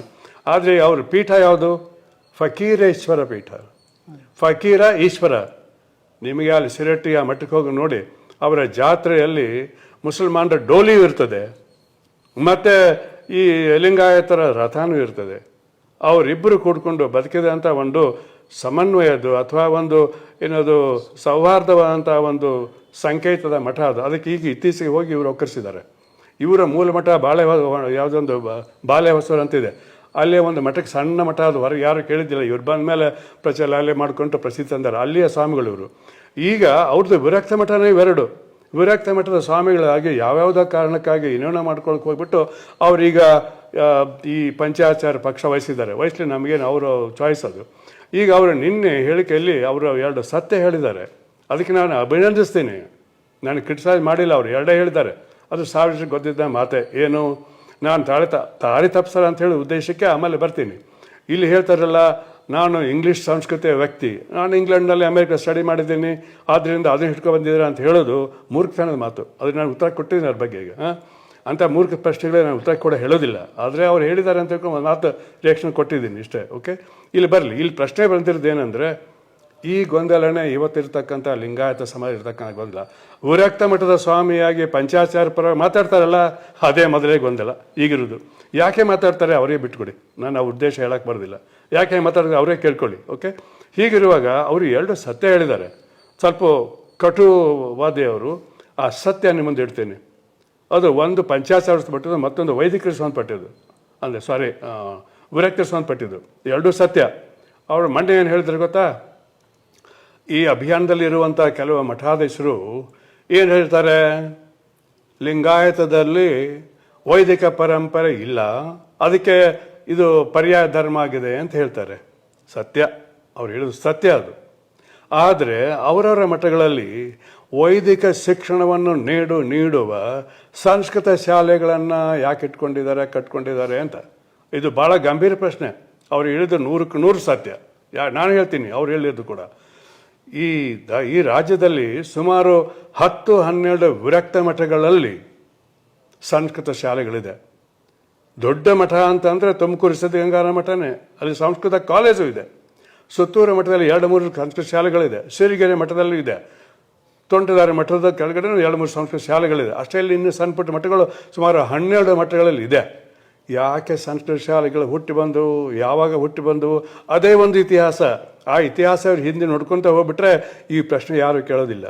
ಈ ಲಿಂಗಾಯತದ ಬಗ್ಗೆ, ವೀರಶೈವರ ಧರ್ಮದ ಬಗ್ಗೆ ಇವರ ಅನುಯಾಯಿಗಳಂತ ವೀರಶೈವರಿಗಾಗಲಿ ಲಿಂಗಾಯತರಿಗಾಗಲಿ ತಮ್ಮ ಧರ್ಮದ ಬಗ್ಗೆ ಹೆಚ್ಚಿಗೆ ತಿಳಿದಿರಲಿಲ್ಲ. ಇದನ್ನು ನಾನು ಹೇಳಬೇಕಾಯ್ತಂದ್ರೆ ನೀವು ಈ ವೀರಶೈವ ಮಹಾಸಭೆಯ ಇತಿಹಾಸನೇ ಇಲ್ಲಿ ಪ್ರಾರಂಭ ಆಗುತ್ತೆ. ಆವಾಗ ಈ ಮೈಸೂರಿನ ಕಡೆಯವರು 1891 ಜನಗಣತಿಯಲ್ಲಿ ನಾವು ವೀರಶೈವ ಬ್ರಾಹ್ಮಣರು ಅಂತ ವಾದಿಸಿದ್ರು. ಮತ್ತು ಆ ಪ್ರಕಾರ ಸರ್ಕಾರದಿಂದ ಮಾನ್ಯತೆ ಪಡೆದು ಅದಕ್ಕೆ ಇವರು ವೀರಶೈವ ಬ್ರಾಹ್ಮಣರಾದರು. ಅಲ್ಲಿ ಮಹಾರಾಷ್ಟ್ರದಲ್ಲಿ ವಾರದ ಮಲ್ಲಪ್ಪ ಅಂತ ದೊಡ್ಡ ಅಗರ್ಭ ಶ್ರೀಮಂತ, ಈ ಸಮಾಜಕ್ಕಾಗಿ ಭಾಳ ದೊಡ್ಡ ತ್ಯಾಗ ಮಾಡಿದಂಥವ್ರು, ಭಾಳ ದೊಡ್ಡ ಕಾಣಿಕೆ ಕೊಟ್ಟವರು ಅವರು. ಅವ್ರಿಗೆ ಇದೇ ಪ್ರಶ್ನೆ ಬಂದಿತ್ತು, ನಾವು ಹಿಂದೂಗಳ ಆಚಾರ್ಯಗಳು ಹಬ್ಬಲಿಲ್ಲ, ನಮ್ಮ ಮಠಗಳೇ ಬೇರೆ ಇವೆ, ಆದರೆ ಅವ್ರು ಭಾಳ ಕಲ್ತವ್ರಲ್ಲ. ಓಕೆ, ಮೈಸೂರಿನ ಲಿಂಗಾಯತರು ಅಥವಾ ವೀರಶೈವರು ಭಾಳ ಕಲ್ತವ್ರು, ಆಸ್ಥಾನ ಪಂಡಿತರಾಗಿದ್ದ 3 ಜನ. ಅವರು ಬರೆದಂಥದ್ದು ಇದು ವೀರಶೈವ ಬ್ರಾಹ್ಮಣ ಅನ್ನುವಂಥದ್ದು. ಈ ವಾರದ ಮಲ್ಲಪ್ಪನವರು 6ನೇ ತಕ್ಕ ಬಿಟ್ಟು ದೊಡ್ಡ ಬಿಸ್ನೆಸ್ ಮಾಡಿಕೊಂಡು ಸಕ್ಸಸ್ಫುಲ್ ಆದಂಥ ವ್ಯಕ್ತಿ, ಬಿಸ್ನೆಸ್ ಮನುಷ್ಯ. ಅವರಿಗೆ ಎಲ್ಲ ಮಹಾರಾಷ್ಟ್ರದಲ್ಲಿ ಅಲ್ಲದೆ ಅವರಿಗೆ ಶೂದ್ರ ಅಂತ ಕೇಳೋಕ್ಕಾಗಲಿಲ್ಲ.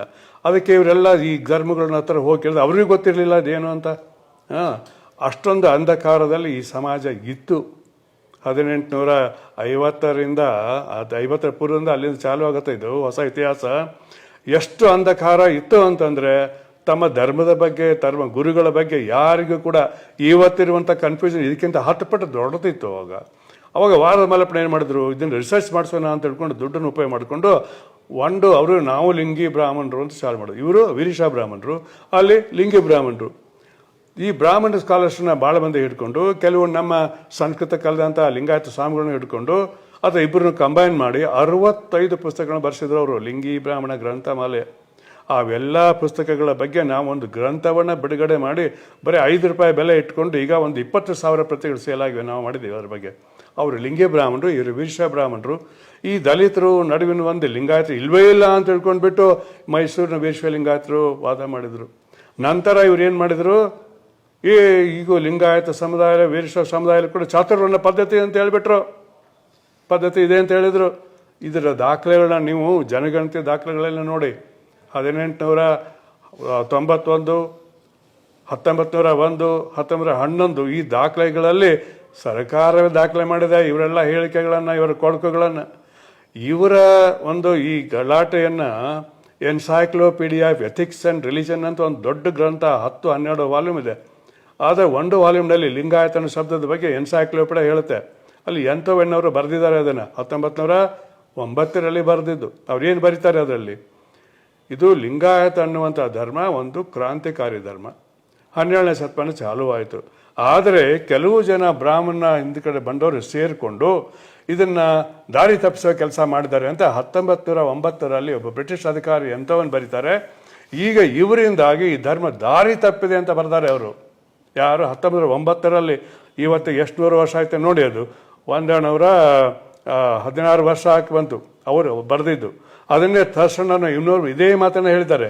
ಕಾರಣ ಯಾರು ಕರಪ್ಟ್ ಮಾಡಿದವರು, ಬಸವಣ್ಣನ ಧರ್ಮವನ್ನು ಕರಪ್ಟ್ ಮಾಡಿದವರು ಇವರೇ, ನದ್ದೆ ಮಾಡ್ಕೊಂಡ್ಬಿಟ್ಟು. ಸಿದ್ಧಾಂತ ಸಿಕ್ಕಂಬರ ಬಗ್ಗೆ ಹೇಳಿದೆ. ಆ ಗ್ರಂಥ ಬರೆಯಲ್ಪಟ್ಟಿದ್ದು 15-16 ಶತಮಾನದಲ್ಲಿ. ನಾನು ಅವರೇ ಮಲ್ಲೇಪುರ ವೆಂಕಟೇಶ್ ಭಾಳ ಮಾತಾಡ್ತಾರೆ ಅದ್ರ ಬಗ್ಗೆ. ಅವ್ರಿಗೆ ಕೇಳಿಬಿಡಿ, ಅದು ಅವ್ರೇನು ಹೇಳ್ತಾರೆ ಗೊತ್ತಾ. ಮಲ್ಲೇಪುರ ವೆಂಕಟೇಶ್ ಒಂದು ಕಡೆ ಹೇಳಿದ್ದಾರೆ ಇದು ಸಮನ್ವಯ ಗ್ರಂಥ ಅಂತ. ಏನು ಸಮನ್ವಯ ಅಂದರೆ ಈ ವೀರಶೈವ ಲಿಂಗಾಯತನ ಒಂದುಗೂಡಿಸುವಂಥ ಒಂದು ಪ್ರಯತ್ನ ಅಂತ. ಅದು ಆಗಿಲ್ಲ, ಯಾಕಂದರೆ ಆ ಕಥೆಗಳು ಬೇರೆ ಇದೆ. ಅಲ್ಲಿ ಇರ್ತಕ್ಕಂಥ ಪಂಚಾಚಾರ ಕಥೆ ಇಲ್ಲ, ಒಬ್ಬರದೇ ಇದೆ ರೇಣುಕರ ಕತೆ. ರೇಣುಕ ಅಂದರೆ ರೇವಣ ಸಿದ್ಧ, ಅವ್ರ ಕಥೆನ ಹೇಳ್ಕೊಂತ ಹೋಗುತ್ತೆ ಅದು ಕತೆ. ಆಮೇಲೆ ಅವರು ಅಗಸ್ತ್ಯ ಋಷಿಗೆ ಧರ್ಮ ಕಲಿಸಿದ್ರು ಅಂತ ಹೇಳ್ಕೊಂಡು 108 ಸ್ಥಳಗಳ ಒಂದು 101 ಸ್ಥಳ ಏಕೋತ್ತರ ಸತಸ್ಥಳ ಅಂತ ಗ್ರಂಥಗಳಿದೆ. ಅದನ್ನು ಅಲ್ಲಿ ಉಪಯೋಗ ಮಾಡಿಕೊಂಡು 101 ಶತಸ್ಥಳಗಳನ್ನು 101 ಸ್ಥಳ ಮಾಡೋಕ್ಕೆ ಹೋಗ್ತಾರೆ. ಅದ್ರ ಬಗ್ಗೆ ಹೇಳ್ಕೊಂತ ಹೋಗಿದೆ. ಅವೆಲ್ಲ ಧಾರ್ಮಿಕ ಆಚಾರಗಳು, ನಂಬಿಕೆಗಳು ಇರಲಿ. ಇಲ್ಲಿ ಬಂದಾಗ ಅವರ ಆಚರಣೆಗಳು, ಅವರ ನಂಬಿಕೆಗಳು, ಅವರ ಧರ್ಮಗ್ರಂಥಗಳು, ಧರ್ಮ ಸ್ಥಾಪನೆ ಮಾಡಿದವರು, ಅವರ ಉಪಯೋಗ ಮಾಡುವಂಥ ಭಾಷೆ ಇಲ್ಲಿ ಕನ್ನಡ ಆದರೆ ಅವರ ಸಂಸ್ಕೃತ, ಇವೆಲ್ಲ ಹೋಲಿಸಿದ್ರು ಕೂಡ ಒಂದಕ್ಕೊಂದು ತದ್ವಿರುದ್ಧವಾದಂಥ ಈ ತತ್ವಗಳನ್ನು ನಮ್ಮ ರಾಜಕಾರಣಿ ಒಂದುಗೂಡ್ಸಕ್ಕೆ ಕೊಟ್ಟಿದ್ದಾರೆ. ನಮ್ಮ ದಿಂಗಾಲ್ ಸಾಹಿಬ್ಗಳ ಒಂದುಗೂಡ್ಸಕ್ಕೆ ಹೋಗಿದ್ದಾರೆ. ನಾನು ಆಗಲೇ ದಿಂಗಾಲ್ ಬಗ್ಗೆ ನಾನು ಸತ್ಯ ಒಂದು ಹೇಳಿದ್ದೆ, ಹೆಂಗೆ ಹೇಳಿದ್ದಾರೆ ಅಂತ. ಈ ಸಂಸ್ಕೃತ ಶಾಲೆಗಳ ಬಗ್ಗೆ ಇನ್ನೊಂದು ಸತ್ಯ ಅವ್ರು ಮೊನ್ನೆ ಹೇಳಿದ್ದಾರೆ. ಏನು ಅಂದರೆ, ಪಂಚಾಚಾರ್ಯರು ಬಸವಣ್ಣನನ್ನು ಒಪ್ಪುವುದಿಲ್ಲ, ಬಸವಣ್ಣನ ಫೋಟೋ ಇದ್ರೆ ಅದು ಕೆಳಗೆ ಹೋಗೋದಿಲ್ಲ, ಕೆಳಗೆ ಹಾಕಿ ಚೆಲ್ತಾರೆ ಅಂತ ಹೇಳ್ತಾರೆ. ಎಷ್ಟು ಸತ್ಯ ಹೇಳಿದ್ದಾರೆ. ಥ್ಯಾಂಕ್ಸ್ ಹೇಳ್ತೇನೆ ನಾನು ಅವ್ರಿಗೆ. ಯಾಕೆ ಥ್ಯಾಂಕ್ಸ್ ಹೇಳ್ತೇನೆ ಅಂದರೆ ಅವ್ರು ಸತ್ಯ ಅವ್ರು ನೋಡಿದ್ದಾರೆ, ಗೊತ್ತಿದೆ, ಹೇಳಿದ್ದಾರೆ. ಯಾಕಪ್ಪ ಈಗಲ್ಲ ಲಿಂಗಾಯತ ವೀರಶೈವ ಅಂತ ಹೇಳಿದ್ರೆ ಬಸವಣ್ಣರ ಬಗ್ಗೆ ನಿಮ್ಗೆ ಇಷ್ಟು ಕೋಪ? ಬಸವಣ್ಣ ನಿಮ್ಗೇನು ಮಾಡಿದ್ದಾನೆ? ಒಂದು ಕಡೆ ಹೇಳಿ ಬಸವಣ್ಣನಿಗೆ ನಾವು ದೀಕ್ಷೆ ಕೊಟ್ಟಿದ್ದೀವಿ, ಮತ್ತೊಂದು ಕಡೆ ಹೇಳಿ ಬಸವಣ್ಣ ನಮ್ಮ ಭಕ್ತ ಶಿಷ್ಯ, ನಾವೇ ಅವ್ರ ಗುರು ಅಂತ ಹೇಳ್ಕೊಳ್ಳಿ. ಇಲ್ಲಿ ಬಂದರೆ ನಿಮ್ಮ ಶಿಷ್ಯ ಆಗಿದ್ರೆ ಅವನ ಬಗ್ಗೆ ಇಷ್ಟಾಗಿ ತಿರಸ್ಕಾರಪ್ಪ. ಅಷ್ಟು ತಿರಸ್ಕಾರ ಆದರೆ ಅವ್ನು ಧರ್ಮಕ್ಕೆ ಹೊರಗೆ ಹಾಕಬೇಕಾಗಿತ್ತು. ಅಷ್ಟು ತಿರಸ್ಕಾರ ಇದ್ದರೆ ಅವ್ನ ಶಿಷ್ಯನಿಗೆ ನೀವು ಯಾಕೆ ದೀಕ್ಷೆ ಕೊಟ್ರಿ? ನಿಮ್ಗೆ ಗೊತ್ತಿದೆ ಬಸವಣ್ಣ ಚರಿತ್ರೆಯಲ್ಲಿ ಅವರು ಉಪನಯನ ದೀಕ್ಷೆಯನ್ನು ತ್ಯಾಗ ಮಾಡಿ ಹೋದಂಥ ವ್ಯಕ್ತಿ, ತಿರಸ್ಕಾರ ಮಾಡಿ ಹೋದಂಥ ವ್ಯಕ್ತಿ ಇವರಿಂದ ದೀಕ್ಷಾತ್ರೊಳಗೆ ಬಂದಂಥ ಅವ್ನು. ಇವರು ಹೇಳ್ತಾರೆ ಸುಳ್ಳು ಹೇಳೋದಕ್ಕೊಂದು ಲಿಮಿಟ್ ಇರ್ತದೆ. ಅದನ್ನು ದಿಂಗಾಲೇಶ ಹೇಳಿದ್ದಾರೆ ಇದರಲ್ಲಿ. ಈಗ ಅದಕ್ಕೆ ಏನು ಹೇಳಿದ್ದೀವಿ, ಆಯ್ತಪ್ಪ ನಿಮ್ಮ ಪಂಚಾಚಾರಿಗೆ ನಾವೇ ಶ್ರೇಷ್ಠರು, ಬಸವಣ್ಣ ಅಲ್ಲ ನಮ್ಮ ಶಿಷ್ಯ ಅಂತ ಹೇಳ್ತಾರಲ್ಲ, ಈಗ ಬಸವ ತತ್ವ ಒಪ್ಕೊಂಡು ಬಿಡು ಅಂತ ಹೇಳು, ಬಸವಣ್ಣ ಒಪ್ಕೊಂಡು ಬಿಡು ಅಂತ ಹೇಳಿ ಒಂದಾಗ್ತೀವಿ ಅಂತ ಹೇಳಿದ್ದೀನಿ. ಇವತ್ತು ಚಾಲೆಂಜ್ ಮಾಡಿದ್ದೀನಿ, ಅಲ್ಲಿಗೆ ನಿಂತಿದೆ ಇದು. ಸೊ ಆದರೆ ಅವರು ಒಪ್ಕೊಳ್ಳೋಕೆ ಸಾಧ್ಯ ಇಲ್ಲ, ಇದು ಕೂಡಕ್ಕೆ ಸಾಧ್ಯ ಇಲ್ಲ. ಅಂದರೆ ವೀರಶೈವ ಮಹಾಸಭೆ ಹೇಳೋದು ಏನು, ಹರಿಯುವ ನೀರಿನಲ್ಲಿ ಹುಣಸೆ ಅಂತ ಹೇಳ್ದಂಗೆ ಅಲ್ವಾ. ಇನ್ನೊಂದು ಹೇಳ್ತೀನಿ, ಇದೇ ವೀರಶೈವ ಮಹಾಸಭೆಯವರು ನಾನು ಕೂಡ ಅಲ್ಲಿ ಭಾಗಿಯಾಗಿದ್ದೆ 2003ರಲ್ಲಿ. ಇವತ್ತಿಗೆ ಎಷ್ಟು ವರ್ಷದ ಹಿಂದೆ ರೀ? 22 ವರ್ಷಗಳ ಹಿಂದೆ ಅಂದಿನ ವೀರಶೈವ ಮಹಾಸಭೆಯ ಪದಾಧಿಕಾರಿಗಳು ಬಸವ ಸಮಿತಿಯವರು ಕೂಡಿಕೊಂಡು ಈ ಗುರು ವಿರಕ್ತರವರು ಮತ್ತೆ ಪಂಚಾಚಾರ್ಯ ಕೂಡ್ಸೋಕೆ ಪ್ರಯತ್ನ ಮಾಡಿದರು, ದೊಡ್ಡ ಪ್ರಯತ್ನ ಮಾಡಿದರು. ಆ ದೊಡ್ಡ ಪ್ರಯತ್ನ ಎಲ್ಲಿ ಮಾಡಿದರು? ಕೂಡಲ ಸಂಗಮದಲ್ಲಿ. ಅವರು ಇಲ್ಲಿ ಮಾಡ್ತೀವಿ, ನಮಗೆ ಅನುಕೂಲ ಮಾಡಿಕೊಡಿ ನಾನು ಕೇಳಿದರು. ಯಾಕೆ ಕೂಡಲ ಸಂಗಮ ಅಭಿವೃದ್ಧಿಯ ಒಂದು ಜವಾಬ್ದಾರಿ ನನ್ನ ಮೇಲೆ ಇತ್ತು. ಆವಾಗ ನಮ್ಮಲ್ಲಿ ಆಗ ಒಂದು 6,000 ಆಸನಗಳುಳ್ಳ ಒಂದು ಸಭಾಭವನ ಕಟ್ಟಿ ಮುಗಿಸಿದ್ವಿ. ಆಗ ಮುಗಿದಿತ್ತು. ಇವ್ರು ಬಂದು ಇಲ್ಲೇ ಮಾಡ್ತೀವಿ, ಕೂಡಲ ಸಂಘದಲ್ಲಿ ಆಗಲಿ ಇದು ಒಂದು ಸಂಗಮ, ಪಂಚಾಚಾರದ ವ್ಯಕ್ತರು ಕೂಡಿ ಆಗಲಿ ಅಂತ ಹೇಳ್ಕೊಂಡು ಅವ್ರು ಬಂದಾಗ ನಾನು ಓಹೋ ಅಂತ ಹೇಳ್ಕೊಂಡು ಒಪ್ಕೊಂಡ್ಬಿಟ್ಟು ಅವ್ರಿಗೆಲ್ಲ ವ್ಯವಸ್ಥೆ ಮಾಡಿಕೊಟ್ಟೆ. ನಾನು ಅದಕ್ಕೆ ಜೀವಂತ ಸಾಕ್ಷಿ, ಐ ವಿಟ್ನೆಸ್ ನಾನು. ಅದಕ್ಕೆ ಇವತ್ತು ವೀರಶೈವ ಮಹಾಸಭೆಯಲ್ಲಿ ಅವಾಗ ಭೀಮಣ್ಣ ಖಂಡ್ರೆ ಅವರಿದ್ರು, ಈಗ ಬಹಳ ವಯೋವೃದ್ಧರಾಗಿ ಅವರು ಮಾತಾಡೋ ಸ್ಥಿತಿಯಲ್ಲಿ ಇಲ್ಲ. ಆಮೇಲೆ ಆಗ ಇವರು BS ಮುದಾಳ ಅಂತಿದ್ರು, ಅವ್ರು ಇಲ್ಲ ಈಗ. ಇನ್ನೂ ಕೆಲವರು ಇದ್ರು, ಅವ್ರು ಯಾರಿಲ್ಲ ಈಗ ಅಲ್ಲಿ. ಕೆಲವರು ಈಗ ಇದ್ದವ್ರಿಗೆ ಗೊತ್ತಿದೆ ಗೊತ್ತಿಲ್ಲ. ಆದರೆ 2 ಪುಸ್ತಕವನ್ನು ಬರೆಸಿದ್ದಾರೆ ಅದ್ರ ಮೇಲೇ. ಆ ಒಂದು ಪುಸ್ತಕವನ್ನು ಬರೆದವರು ಗುರುಚಂದ್ರಸಪ್ಪನವರು, ಪ್ರಕಟ ಮಾಡಿದವರು ವೀರಶೈವ ಮಹಾಸಭೆ ಅವರು, ಇವರ ಬರೆಸಿದ್ದದು. ಆ ಪುಸ್ತಕದ ಹೆಸರು ಹೇಳ್ಬಿಟ್ರೆ ನಮ್ಗೆ ಗೊತ್ತಾಗುತ್ತೆ. ಮೊದಲೇ ಪುಸ್ತಕದ ಹೆಸರೇನು? ಅಪೂರ್ವ ಸಂಗಮ. ಅಪೂರ್ವ ಅಂದ್ರೆ ಏನು? ಈ ಧರ್ಮದ 900 ವರ್ಷಗಳ ಇತಿಹಾಸದಲ್ಲಿ ಎಂದೆಂದು ಇವರು ಕೂಡಿದ್ದಿಲ್ಲ. ಇದನ್ನು ಕೂಡಿಸಿದ್ವಿ ನಾವು. ಯಾರು ಕೂಡಿಸಿದ್ರು? ವೀರಶೈವ ಮಹಾಸಭೆಯವರು. ಅದು ಅಪೂರ್ವ ಸಂಗಮ ಅಂತ ಗ್ರಂಥದಲ್ಲಿ ಇವೆಲ್ಲ ಬರ್ತದೆ. ಇನ್ನು ಆ ಬುಕ್ನಲ್ಲಿ ಏನಿದೆ ಅಂದರೆ, ಈ ಒಂದು ಅಧಿವೇಶನವನ್ನು ಸಂಗಮವನ್ನು ಮಾಡಲಿಕ್ಕೆ ಅವರ ಪೂರ್ವಭಾಗಿ 2 ಸಭೆ ನಡೆಸಿದ್ರು. ಒಂದು ಸಭೆ ಬೆಂಗಳೂರಲ್ಲಿ ನಡೀತು. ಅದರಲ್ಲಿ ಪಂಚಾಚಾರ್ಯರು ಬಂದರು, ವಿರಕ್ತರ ದೊಡ್ಡ ದೊಡ್ಡ ಮಠಗಳು ಬಂದವು. ಒಂದು 10-20 ದೊಡ್ಡ ಮಠಗಳು ಬಂದಿದ್ರು. ಅದರಲ್ಲಿ ಗದಗಿನ ತೋಂಟದಾರರವರು, ಸಿರಿಗೆರೆ ಬಂದರೆ ಗೊತ್ತಿಲ್ಲ, ಬಟ್ ಮುರುಘಸ್ವಾಮಿಗಳು ಬಂದರು. ನಮ್ಮ ತುಮಕೂರಿನ ಹಿಂದಿನ ಪೂಜ್ಯ ಶಿವಕುಮಾರ ಸ್ವಾಮಿಗಳು ಅಧ್ಯಕ್ಷತೆ ವಹಿಸಿದ್ರು. ಇದರಲ್ಲಿ ಆದಂಥ ಆ ಚರ್ಚೆಯಲ್ಲಿ ಪ್ರಶ್ನೋತ್ತರಗಳಿದೆ. ಇವ್ರು ಏನು ಪ್ರಶ್ನೆ ಕೇಳಿದ್ರು, ಅವ್ರೇನು ಉತ್ತರ ಹೇಳಿದ್ರು, ಅವ್ರೇನು ಪ್ರಶ್ನೆ ಕೇಳಿದ್ರು, ಇವ್ರು ಹೇಳಿದನ್ನ ಸಂಭಾಷಣೆಯನ್ನು ಗೌರಿ ಚನ್ನಬಸಪ್ಪನವರು ಹೇಗಿದ್ದಾಗನೇ ಅಲ್ಲಿ ರೆಕಾರ್ಡ್ ಮಾಡಿದ್ದಾರೆ. ಈ ರೆಕಾರ್ಡ್ನಲ್ಲಿ ಏನಿದೆ ಅನ್ನೋ ಓದ್ಕೊಂಡ್ಬಿಡಿ. ನಾನು ಏನು ನಿಮ್ಗೆ ಹೇಳಿದ್ನಲ್ಲ ಅದೆಲ್ಲ ಬಂದಿದೆ ಅದರಲ್ಲಿ. ಅವ್ರೇನು ಈಗ ನೋಡ್ರಿ ಈ ಕಂಡೀಷನ್ದ ಬರ್ತೀವಿ ಪಂಚಾಚಾರ ಹೇಳಿದ್ರು, ಇವ್ರು ಹೇಳಿದ್ರು ಈ ಕಂಡೀಷನ್ ಬಂದ್ರೆ ನಾವು ಬರ್ತೀವಿ ಅಂತ. ಕಂಡೀಷನಲ್ ಮೀಟಿಂಗ್ ಆಯ್ತು ಅಲ್ಲಿ. ಇದು ಅಪೂರ್ವ ಸಂಗಮ. ಸಮನ್ವಯ ಆಯ್ತಾ ಸರ್ ಅದ್ರಲ್ಲಿ? ಸಮನ್ವಯ ಮಾಡಕ್ ಪ್ರಯತ್ನ ಮಾಡಿದವರು ಯಾರು? ಇದೇ ವೀರಶೈವ ಮಹಾಸಭೆ. ಅವಾಗ ನಾವು ಯಾರು, ನಾನು ಅಲ್ಲಿ ವ್ಯಕ್ತಿಯಾಗಿದ್ದೆ, ಯಾರ ಒಂದು ಸಂಘಟನೆ ಪರ ರೆಪ್ರೆಸೆಂಟೇಟಿವ್ ಅಂತ ಇರಲಿಲ್ಲ. ಇಲ್ಲಿ ಇನ್ನೊಂದಾಯಿತು, ಇದು ಮುಗೀತು. ಅಲ್ಲಿ ನಾನೊಬ್ಬ ಅಧಿಕಾರಿಯಾಗಿ ಭಾಗವಹಿಸಬಾರ್ದು ಅಂತ ಅದರಲ್ಲಿ ನಾನು ಅಧಿಕೃತವಾಗಿ ಹೋಗಿರಲಿಲ್ಲ. ಆದರೆ ನಾನು ಇದ್ರ ಬಗ್ಗೆ ಕುತೂಹಲ ಇತ್ತು, ಇವ್ರು ಏನು ಮಾಡ್ತಾರೆ ಅಂತ ಹೇಳ್ಕೊಂಡು. ಅದು ಎರಡು ಅಂತಸ್ತಿನ ಕಟ್ಟಡ ಇದೆ ಸಭಾಭವನ. ಎರಡನೇ ಅಂತಸ್ತಿನಲ್ಲಿ, ಮೊದಲನೇ ಅಂತಸ್ತಿನಲ್ಲಿ ಜೆರೋಕಾಗಳಿದೆ, ಅದು ಕಲರ್ ಗ್ಲಾಸ್ ಇದೆ. ಒಳಗೆ ಕುಂತವರು ಹೊರಗಿಂದ ಕಾಣುತ್ತೆ, ಹೊರಗಿದ್ದವರು ಒಳಗೆ ಕಾಣೋದಿಲ್ಲ, ಹೊರಗಿದ್ದವರು ಹೊರಗೆ ಕಾಣಲ್ಲ. ಅದು ಅಂಥಲ್ಲಿ ನಾನು ಕೂತ್ಕೊಂಡು ಇವರ ಎಲ್ಲ ನಡುವಳಿಗಳನ್ನ ವಿಡಿಯೋ ರೆಕಾರ್ಡ್ ಮಾಡಿದ್ದೀನಿ. ಆ ಟೇಪ್ಗಳಿದ್ದು, ಕೆಸೆಟ್ಗಳಿದ್ದು ರೆಕಾರ್ಡ್ ಮಾಡಿದೆ. ಅಂತ 3 ನನ್ನ ಕಡೆ ಭಾಳ ಇದೆ. ಅದರ 3 ಮುಖ್ಯ ಕೆಸೆಟ್ಗಳು ನನ್ನ ಹತ್ರ ಇದೆ, ಬಿಡುಗಡೆ ಮಾಡ್ತೀನಿ ನಾನು ಇವರು ಯಾವಾಗ ಜಿಗ್ದಾಡಿದ್ರೆ. ಅಲ್ಲಿ ಏನಾಯಿತು, ಏನು ಆಗಬಾರ್ದೈತೆ ಎಲ್ಲ ಆಯಿತು. ಆದಾಗ ಒಬ್ಬ ವಿರಕ್ತ ಮಠದ ಸ್ವಾಮಿಗಳು, ಅವ್ರು ಇನ್ನೂ ಜೀವಂತ ಇದ್ದಾರೆ, ಒಂದು ದೊಡ್ಡ ಮಾತನ್ನ ಕೊನೆಗೆ ಹೇಳಿಬಿಟ್ರು. ಅಲ್ಲಿಗೆ ಸಭೆ ಮುಗೀತು, ಬರ್ಖಾಸ್ತಾಯಿತು. ಯಾವುದೋ ಉದ್ದೇಶ ಇರಲಿಲ್ಲ. ಅವ್ರು ಏನು ಹೇಳಿದ್ರು ಹೇಳ್ತೀನಿ. ಈ ಸ್ವಾಮಿಗಳು ಜೀವಂತ ಇದ್ದಾರೆ, ಅವ್ರು ನೆನ್ಪು ಮಾಡ್ಕೊಳ್ಳಿ. ಅವ್ರ ಹೆಸರು ಹೇಳೋದಿಲ್ಲ, ನಾನು ಮಠನೂ ಹೇಳೋದಿಲ್ಲ.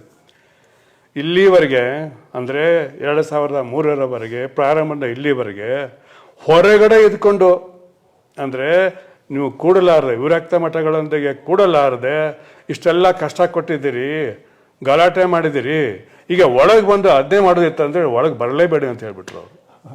ಎಂಥ ದೊಡ್ಡ ಮಾತು ನೋಡಿ, ಅದು ಎಂಥ ಒಂದು ಗಂಭೀರವಾದ ಮಾತನ್ನು ಹೇಳಿದರು. ಅಷ್ಟಾಗ್ರದಲ್ಲಿ ಎದ್ದು ನಿಂತುಬಿಟ್ಟು ಹೊರಟು ಹೋದರು. ಅಲ್ಲಿ ಯಾವ ನಿರ್ಣಯ ಆಗಲಿಲ್ಲ.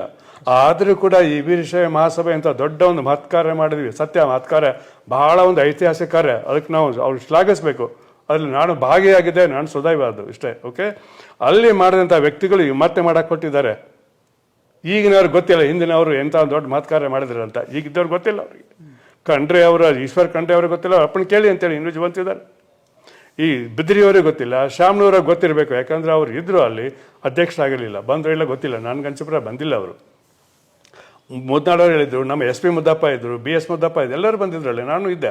ನಾನು ಒಳಗಡೆ ಹೋಗಿಲ್ಲ ಇಷ್ಟೇ, ಇವು ಹೊರಗೆ ಇಟ್ಕೊಂಡು ಫ್ರೆಂಡ್. ಇಲ್ಲಿ ಬಂದಾಗ ಅದನ್ನೇ ಇವ್ರು ಮಾಡ್ತಾ ಇದ್ದಾರೆ, ಭಾಳ ಸಂತೋಷ. ಅದಕ್ಕೆ ನಾನು ಹೇಳಿದ್ದೆ ಇವತ್ತು ಸ್ಟೇಟ್ಮೆಂಟಲ್ಲಿ ದಿಂಗಾಲಿ ಸುಲ್ತಾ ಕೇಳಿದ್ದೀನಿ, ಇಷ್ಟೆಲ್ಲ ಹೇಳ್ತಿರಲ್ಲ ಸ್ವಾಮಿ, ನೀವು ಇವ್ರ ಬಗ್ಗೆನೂ ಅವರ ಹುಳುಕುಗಳನ್ನು ಹೇಳಿದಿರಿ, ಅವ್ರ ಬಗ್ಗೆನೂ ಹುಳುಕುಗಳನ್ನ ಹೇಳಿದಿರಿ, ಭಾಳ ಸಂತೋಷ. ಇಬ್ಬರು ಹುಳುಕುಗಳನ್ನು ಇಬ್ಬರು ಕೂಡ ಕ್ಷಮೆ ಮಾಡಿಕೊಂಡು ಒಂದು ಮಾಡಿಸ್ಬಿಡಿ. ಆ ಒಂದೇ ಒಂದು ಕಾರಣ, ಯಾವಾಗ ಅಲ್ಲಿ ಅಪೂರ್ವ ಸಂಗಮ ಅದು ಅಪೂರ್ವ ಅಸಂಗಮ ಆಗಿ ಕೂಡಲಿಲ್ಲ, ಅದರ ಬಗ್ಗೆ ನಮ್ಮ ಗುರುಸ ಇನ್ನೊಂದು ಬುಕ್ ಬರ್ತಾರೆ, ಅಪೂರ್ವ ಸಂಕಲ್ಪ ಅಂತ. ಯಾವ ಸಂಕಲ್ಪನೆ ಅಲ್ಲಿ ಆಗಿಲ್ಲ, ಆಗಬೇಕು ಅನ್ನೋ ಉದ್ದೇಶ ಆಯಿತು, ಆಯ್ತು ಅನ್ನೋ ರೀತಿಯೆಲ್ಲ ಬರ್ತಾರೆ. ಸತ್ಯ ಅಲ್ಲ ಅದು, ಜೀವಂತ ಸಾಕ್ಷಿ. ನಾನು ಅವ್ರು ಯಾರಾದರೂ ತಲೆ ಹತ್ರ ನಾ ಈ 3 ಕೆಸೆಟ್ ಬಿಡುಗಡೆ ಮಾಡ್ತೀನಿ. ಇವತ್ತು ಏನದು ಸೋಷಿಯಲ್ ಮೀಡಿಯಾದಲ್ಲಿ ಬಿಡುಗಡೆ ಮಾಡ್ತೀನಿ. ಅವನು ಯಾವ ಸಂಕಲ್ಪ ಅಲ್ಲಿ ಆಗಲಿಲ್ಲ, ಇವರು ಬರ್ಕೊಂಡ್ರು ಆಗಿದೆ ಅಂತ ಆಗಿಲ್ಲ. ಮುಂದೆ ಏನಾಯಿತು, 2003ರಿಂದ ಈ 2 ಗುಂಪುಗಳಲ್ಲಿ ಮೊದಲನಿಗಿಂತ ಹೆಚ್ಚಿನ ವೈಷಮ್ಯ, ವೈರುಧ್ಯ, ಪ್ರಚಾರ ಅಪಪ್ರಚಾರ ನಡೆದು ಹೋದವು, ಇನ್ನೂ ನಡೀತಾ ಇದೆ, ಇನ್ನೂ ಮುಂದುವರಿತದೆ. ಇದು ಇಲ್ಲಿ ನಿಲ್ಲುವುದಿಲ್ಲ. ಆದ್ದರಿಂದ ರಾಜಕಾರಣದ ದೃಷ್ಟಿಯಿಂದ ಲಿಂಗಾಯತರ ವೀರಶೈವರ ಮತಗಳನ್ನು ಪಡೆಯಬೇಕೆನ್ನೋ ಏಕೈಕ ಉದ್ದೇಶದಿಂದ ಇವ್ರು ಏನು ಕುಡ್ಸಕ್ಕೆ ಹೊಟ್ಟಾರಲ್ಲ, ಇವರಲ್ಲ ಇನ್ನೂ 20 ವರ್ಷ ಆದರೂ, ಇನ್ನೂ 100 ವರ್ಷ ಆದರೂ ಸೇರ್ಲಿಕ್ಕಿಲ್ಲ. ಆದ್ದರಿಂದ ನಾನು ಹೇಳ್ತೀವಿ, ಇದಕ್ಕೆ ಒಂದೇ ಒಂದು ಉಪಾಯ ಏನು, ಪಂಚಾಚಾರ್ಯರು ಬಸವಣ್ಣನನ್ನು ಅವರ ತತ್ವಗಳನ್ನು ಒಪ್ಕೊಳ್ತೀವಿ ಅಂತ ಹೇಳಿಬಿಡ್ಲಿ, ನಾವೆಲ್ಲ ವಿರೋಧಗಳನ್ನು ಹಿಂತಕ್ಕೊಂಡು ಅವ್ರಿಗೆ ಕಾಲಿಗೆ ನಮಸ್ಕಾರ ಮಾಡಿ ಒಳಗಡೆ ಕರ್ಕೊಂಡು ಬರ್ತೀವಿ ಅಷ್ಟೇ. ಸರ್, ಅಂತಿಮವಾಗಿ ಈ ಗಣತಿ ಒಳಗಡೆ ಈಗೇನು 22ರಿಂದ ಶುರುವಾಗುತ್ತೆ, ಲಿಂಗಾಯತರು ಏನಂತ ಬರೆಸ್ಬೇಕು ಅಂತ ನಮ್ಮ ಈಗ ನಮ್ಮ ಸ್ಟ್ಯಾಂಡ್ ಏನಂದ್ರೆ, ನಾನು ಏನು ಹೇಳ್ತೀನಿ ಅಂದರೆ, ಎಲ್ಲ ಇತ್ತೀಚಿನ ತರುಣರನ್ನ ಬಿಟ್ಬಿಟ್ಟು 2002ರಿಂದ ಹುಟ್ಟಿದಂಥ ಏನು 22 ವರ್ಷದವರೆಗಿನ ಹುಡುಗರಿದ್ದಲ್ಲ, ಅವರ ಜನ್ಮ ದಿನಾಂಕದ ಸರ್ಟಿಫಿಕೇಟ್ನಲ್ಲಿ ವೀರಶೈವಲಿಂಗ ಅಂತ ಇರ್ಬೋದು. ಯಾಕಂದ್ರೆ ಒಂದೇ ಸರ್ಟಿಫಿಕೇಟ್ ಕೊಡ್ತಾ ಇದ್ದಾರೆ ಎಲ್ಲರಿಗೂ, ಅವ್ರಿಗೂ ಕೂಡ ಕೊಡ್ತಿದ್ದಾರೆ. ಜಾತಿ ಕಾಲಮಲ್ಲಿ ಬರ್ತೀನಿ, ಅದಕ್ಕೆ ಹೇಳ್ತೀನಿ. ನಾವು ಅದಕ್ಕೆ ಏನು ಹೇಳಿದ್ವಿ ಅಂದರೆ, ನಿಮ್ಮ ಎಲ್ಲ ಪೂರ್ವಜರ ಇನ್ಕ್ಲೂಡಿಂಗ್ ನಿಮ್ಮ ಹಿರಿಯರ, ಇವತ್ತು ಜೀವಂತಿರುವ ಹಿರಿಯರ ಜಾತಿ ಸರ್ಟಿಫಿಕೇಟ್ ಏನಿದೆ ಲಿಂಗಾಯತ ಅಂತ ಅಷ್ಟೇ ಇದೆ, ಅಷ್ಟೇ ಬರೆಸಿ. ಧರ್ಮದ ಕಾಲಂ ಲಿಂಗಾಯತ ಅಂತ ಬರೆಸಿ, ಜಾತಿ ಕಾಲಂದಲ್ಲಿ ನಿಮ್ಮ ಜಾತಿಗಳನ್ನು ಬರೆಸಿ. ಅದಕ್ಕೆ ಯಾವ ಐತಿಹಾಸಿಕ ತೊಂದರೆ ಇಲ್ಲ, ನಿಮ್ಮ ರೆಕಾರ್ಡ್ಗಳನ್ನು ಸತ್ಯ ಒಪ್ಕೊಳ್ಳಿ ಅಷ್ಟೇ. ಈಗ ಜಾತಿ ಕಾಲಮಲ್ಲಿ ಲಿಂಗಾಯತ ಅಂತ ಬರ್ಸ್ಬೇಕಂತ ಹೇಳ್ತಿದ್ರು ಅಥವಾ ಅವರು ಉಪಜಾತಿಗಳನ್ನು? ಉಪಜಾತಿ ಜಾತಿ ಕಾಲಮದಲ್ಲಿ ಅವರು ಉಪಜಾತಿಗಳನ್ನ ಬರ್ಸ್ಕೊಂಡು ಎಲ್ಲ ನಾನು ಆ ಶಬ್ದ ಅಲ್ಲ, ನಿಮ್ದು ಶಬ್ದ ಅದು. ಧರ್ಮದ ಕಾಲಮದಲ್ಲಿ ಲಿಂಗಾಯತ ಅಂತ ಬರೆಸಿ, ಜಾತಿಯ ಕಾಲಮದಲ್ಲಿ ನಿಮ್ಮ ಕಡೆ ಇದ್ದಂಥ 101 ಜಾತಿಗಳನ್ನ ಬರೆಸಿ. ಇದು ಹೆಂಗೆ ಬಂದು ಯಾಕೆ ಬಂದು ಅದೊಂದು ದೊಡ್ಡ ಲೆಕ್ಚರ್ ಆಮೇಲೆ ಮಾಡೋಣ. ಇಲ್ಲಿ ನಾನು 3-4 ಪಾಯಿಂಟ್ ಸ್ಕಿಪ್ ಮಾಡಿದ್ದೀನಿ, ಅದ್ರ ಬಗ್ಗೆ ಸಪ್ರೇಟ್ ವಿಡಿಯೋ ನೀವು ಮಾಡಿರಿ ಅಂತ ಆಮೇಲೆ. ಇದು ನಾನು ಅವಸರ ಇದ್ದೀನಿ ಇವತ್ತು. ಓಕೆ, ಸೊ ಆದ್ದರಿಂದ ನಾವು ಹೇಳಿದಿಷ್ಟೇ, ಲಿಂಗಾಯತ ಅನ್ನೋದು ಮೊದಲು ಇತ್ತು, ಈಗೂ ಇದೆ, ಮುಂದೂ ಇರ್ತದೆ. ನೀವೆಲ್ಲ ರಾಜಕಾರಣ ಮಾಡಿಕೊಂಡು ವೀರಶೈವ ಲಿಂಗ ಅಂತ ತಿಳಿಸಿದೆ, ಮತ್ತು ಲಿಂಗಾಯತ ವೀರಶೈವ ಅಂತ ಮಾಡಿದೆ. ಇವೆಲ್ಲ ರಾಜಕೀಯ ತಂತ್ರಗಳನ್ನ ಬಿಟ್ಬಿಡಿ. ಇದು ಸಮಾಜ, 3 ಕೋಟಿ ಜನರ ಸಮಾಜ. ಅದರಿಂದ ದಾರಿ ತಪ್ಪಿಸ್ಬೇಡಿ. ದಾರಿ ತಪ್ಪಿಸ್ತಾ ಇರುವಾಗ ವೀರಶೈವ ಮಹಾಸಭೆ. ಈಗ ಅದನ್ನು ನಾನು ಹಿಂಗೆ ಹೇಳಿದ್ರೆ ದಿಂಗಾಲಿಸ್ ನಾಳೆ ದಾರಿ ತಪ್ಪಿಸ್ತಾ ಇದ್ದೇನೆ. ದಿಂಗಾಲಿಸ್ ಮಗ ದಾರಿ ತಪ್ಪಿದ್ದಾರೆ, ಅದು ಎಲ್ಲರಿಗೂ ಗೊತ್ತಿದ್ದ ಮಾತಾನೆ. ಹೆಂಗೆ ತಪ್ಪಿದ್ದಾರೆ ಅಂತ ಇಲ್ಲಿ ನೋಡಿ. ವಿರಕ್ತ ಮಠ ಬಿಟ್ಟು ಪಂಚಾಚಾರ, ಅವ್ರು ಜಗಳ ಮಾಡೋದು ಬೇಡ ಅಂತಾರೆ, ಸಂತೋಷ, ಹೋಗಿ, ನಮಗೆ ತೊಂದರೆ ಇಲ್ಲ. ಆದರೆ ನೀವು ಯಾವ ದೇಶಕ್ಕೆ ಹೋಗಿರಿ, ಕೂಡ್ಸಕ್ಕೆ ಹೋಗಿಲ್ಲ, ಕೂಡಿಸ್ಬಿಡಿ. ನಾವು ನೀವು ವಿರೋಧ ಮಾಡೋದಿಲ್ಲ. ಕೂಡಿಸಿದ ತಕ್ಷಣ ನಾವು ಅವ್ರು ಕೂಡ ಒಂದಾಗಿಬಿಡ್ತೀವಿ. ಅವ್ರು ಮಾಡ್ತಾರೆ ಕೇಳ್ಕೊಳ್ಳಿ, ಕಾಯ್ದು ನೋಡೋಣ. 19ಕ್ಕೆ ಮೀಟಿಂಗ್ ಇದೆ, ಅವ್ರು ಏನು ಮಾಡ್ತಾರೆ ಕಾಯ್ದು ನೋಡೋಣಲ್ಲ. Okay, thank you. ಮತ್ತಷ್ಟು ವಿಶೇಷ ವಿಡಿಯೋಗಳನ್ನು ನೋಡಲು ಮತ್ತು ಹೊಸ ವಿಡಿಯೋಗಳ ಬಗ್ಗೆ ತಿಳಿಯಲು EDina.com ಯೂಟ್ಯೂಬ್ ಚಾನೆಲ್ ಸಬ್ಸ್ಕ್ರೈಬ್ ಮಾಡಿ ಮತ್ತು ಬೆಲ್ ಐಕಾನ್ ಕ್ಲಿಕ್ ಮಾಡಿ.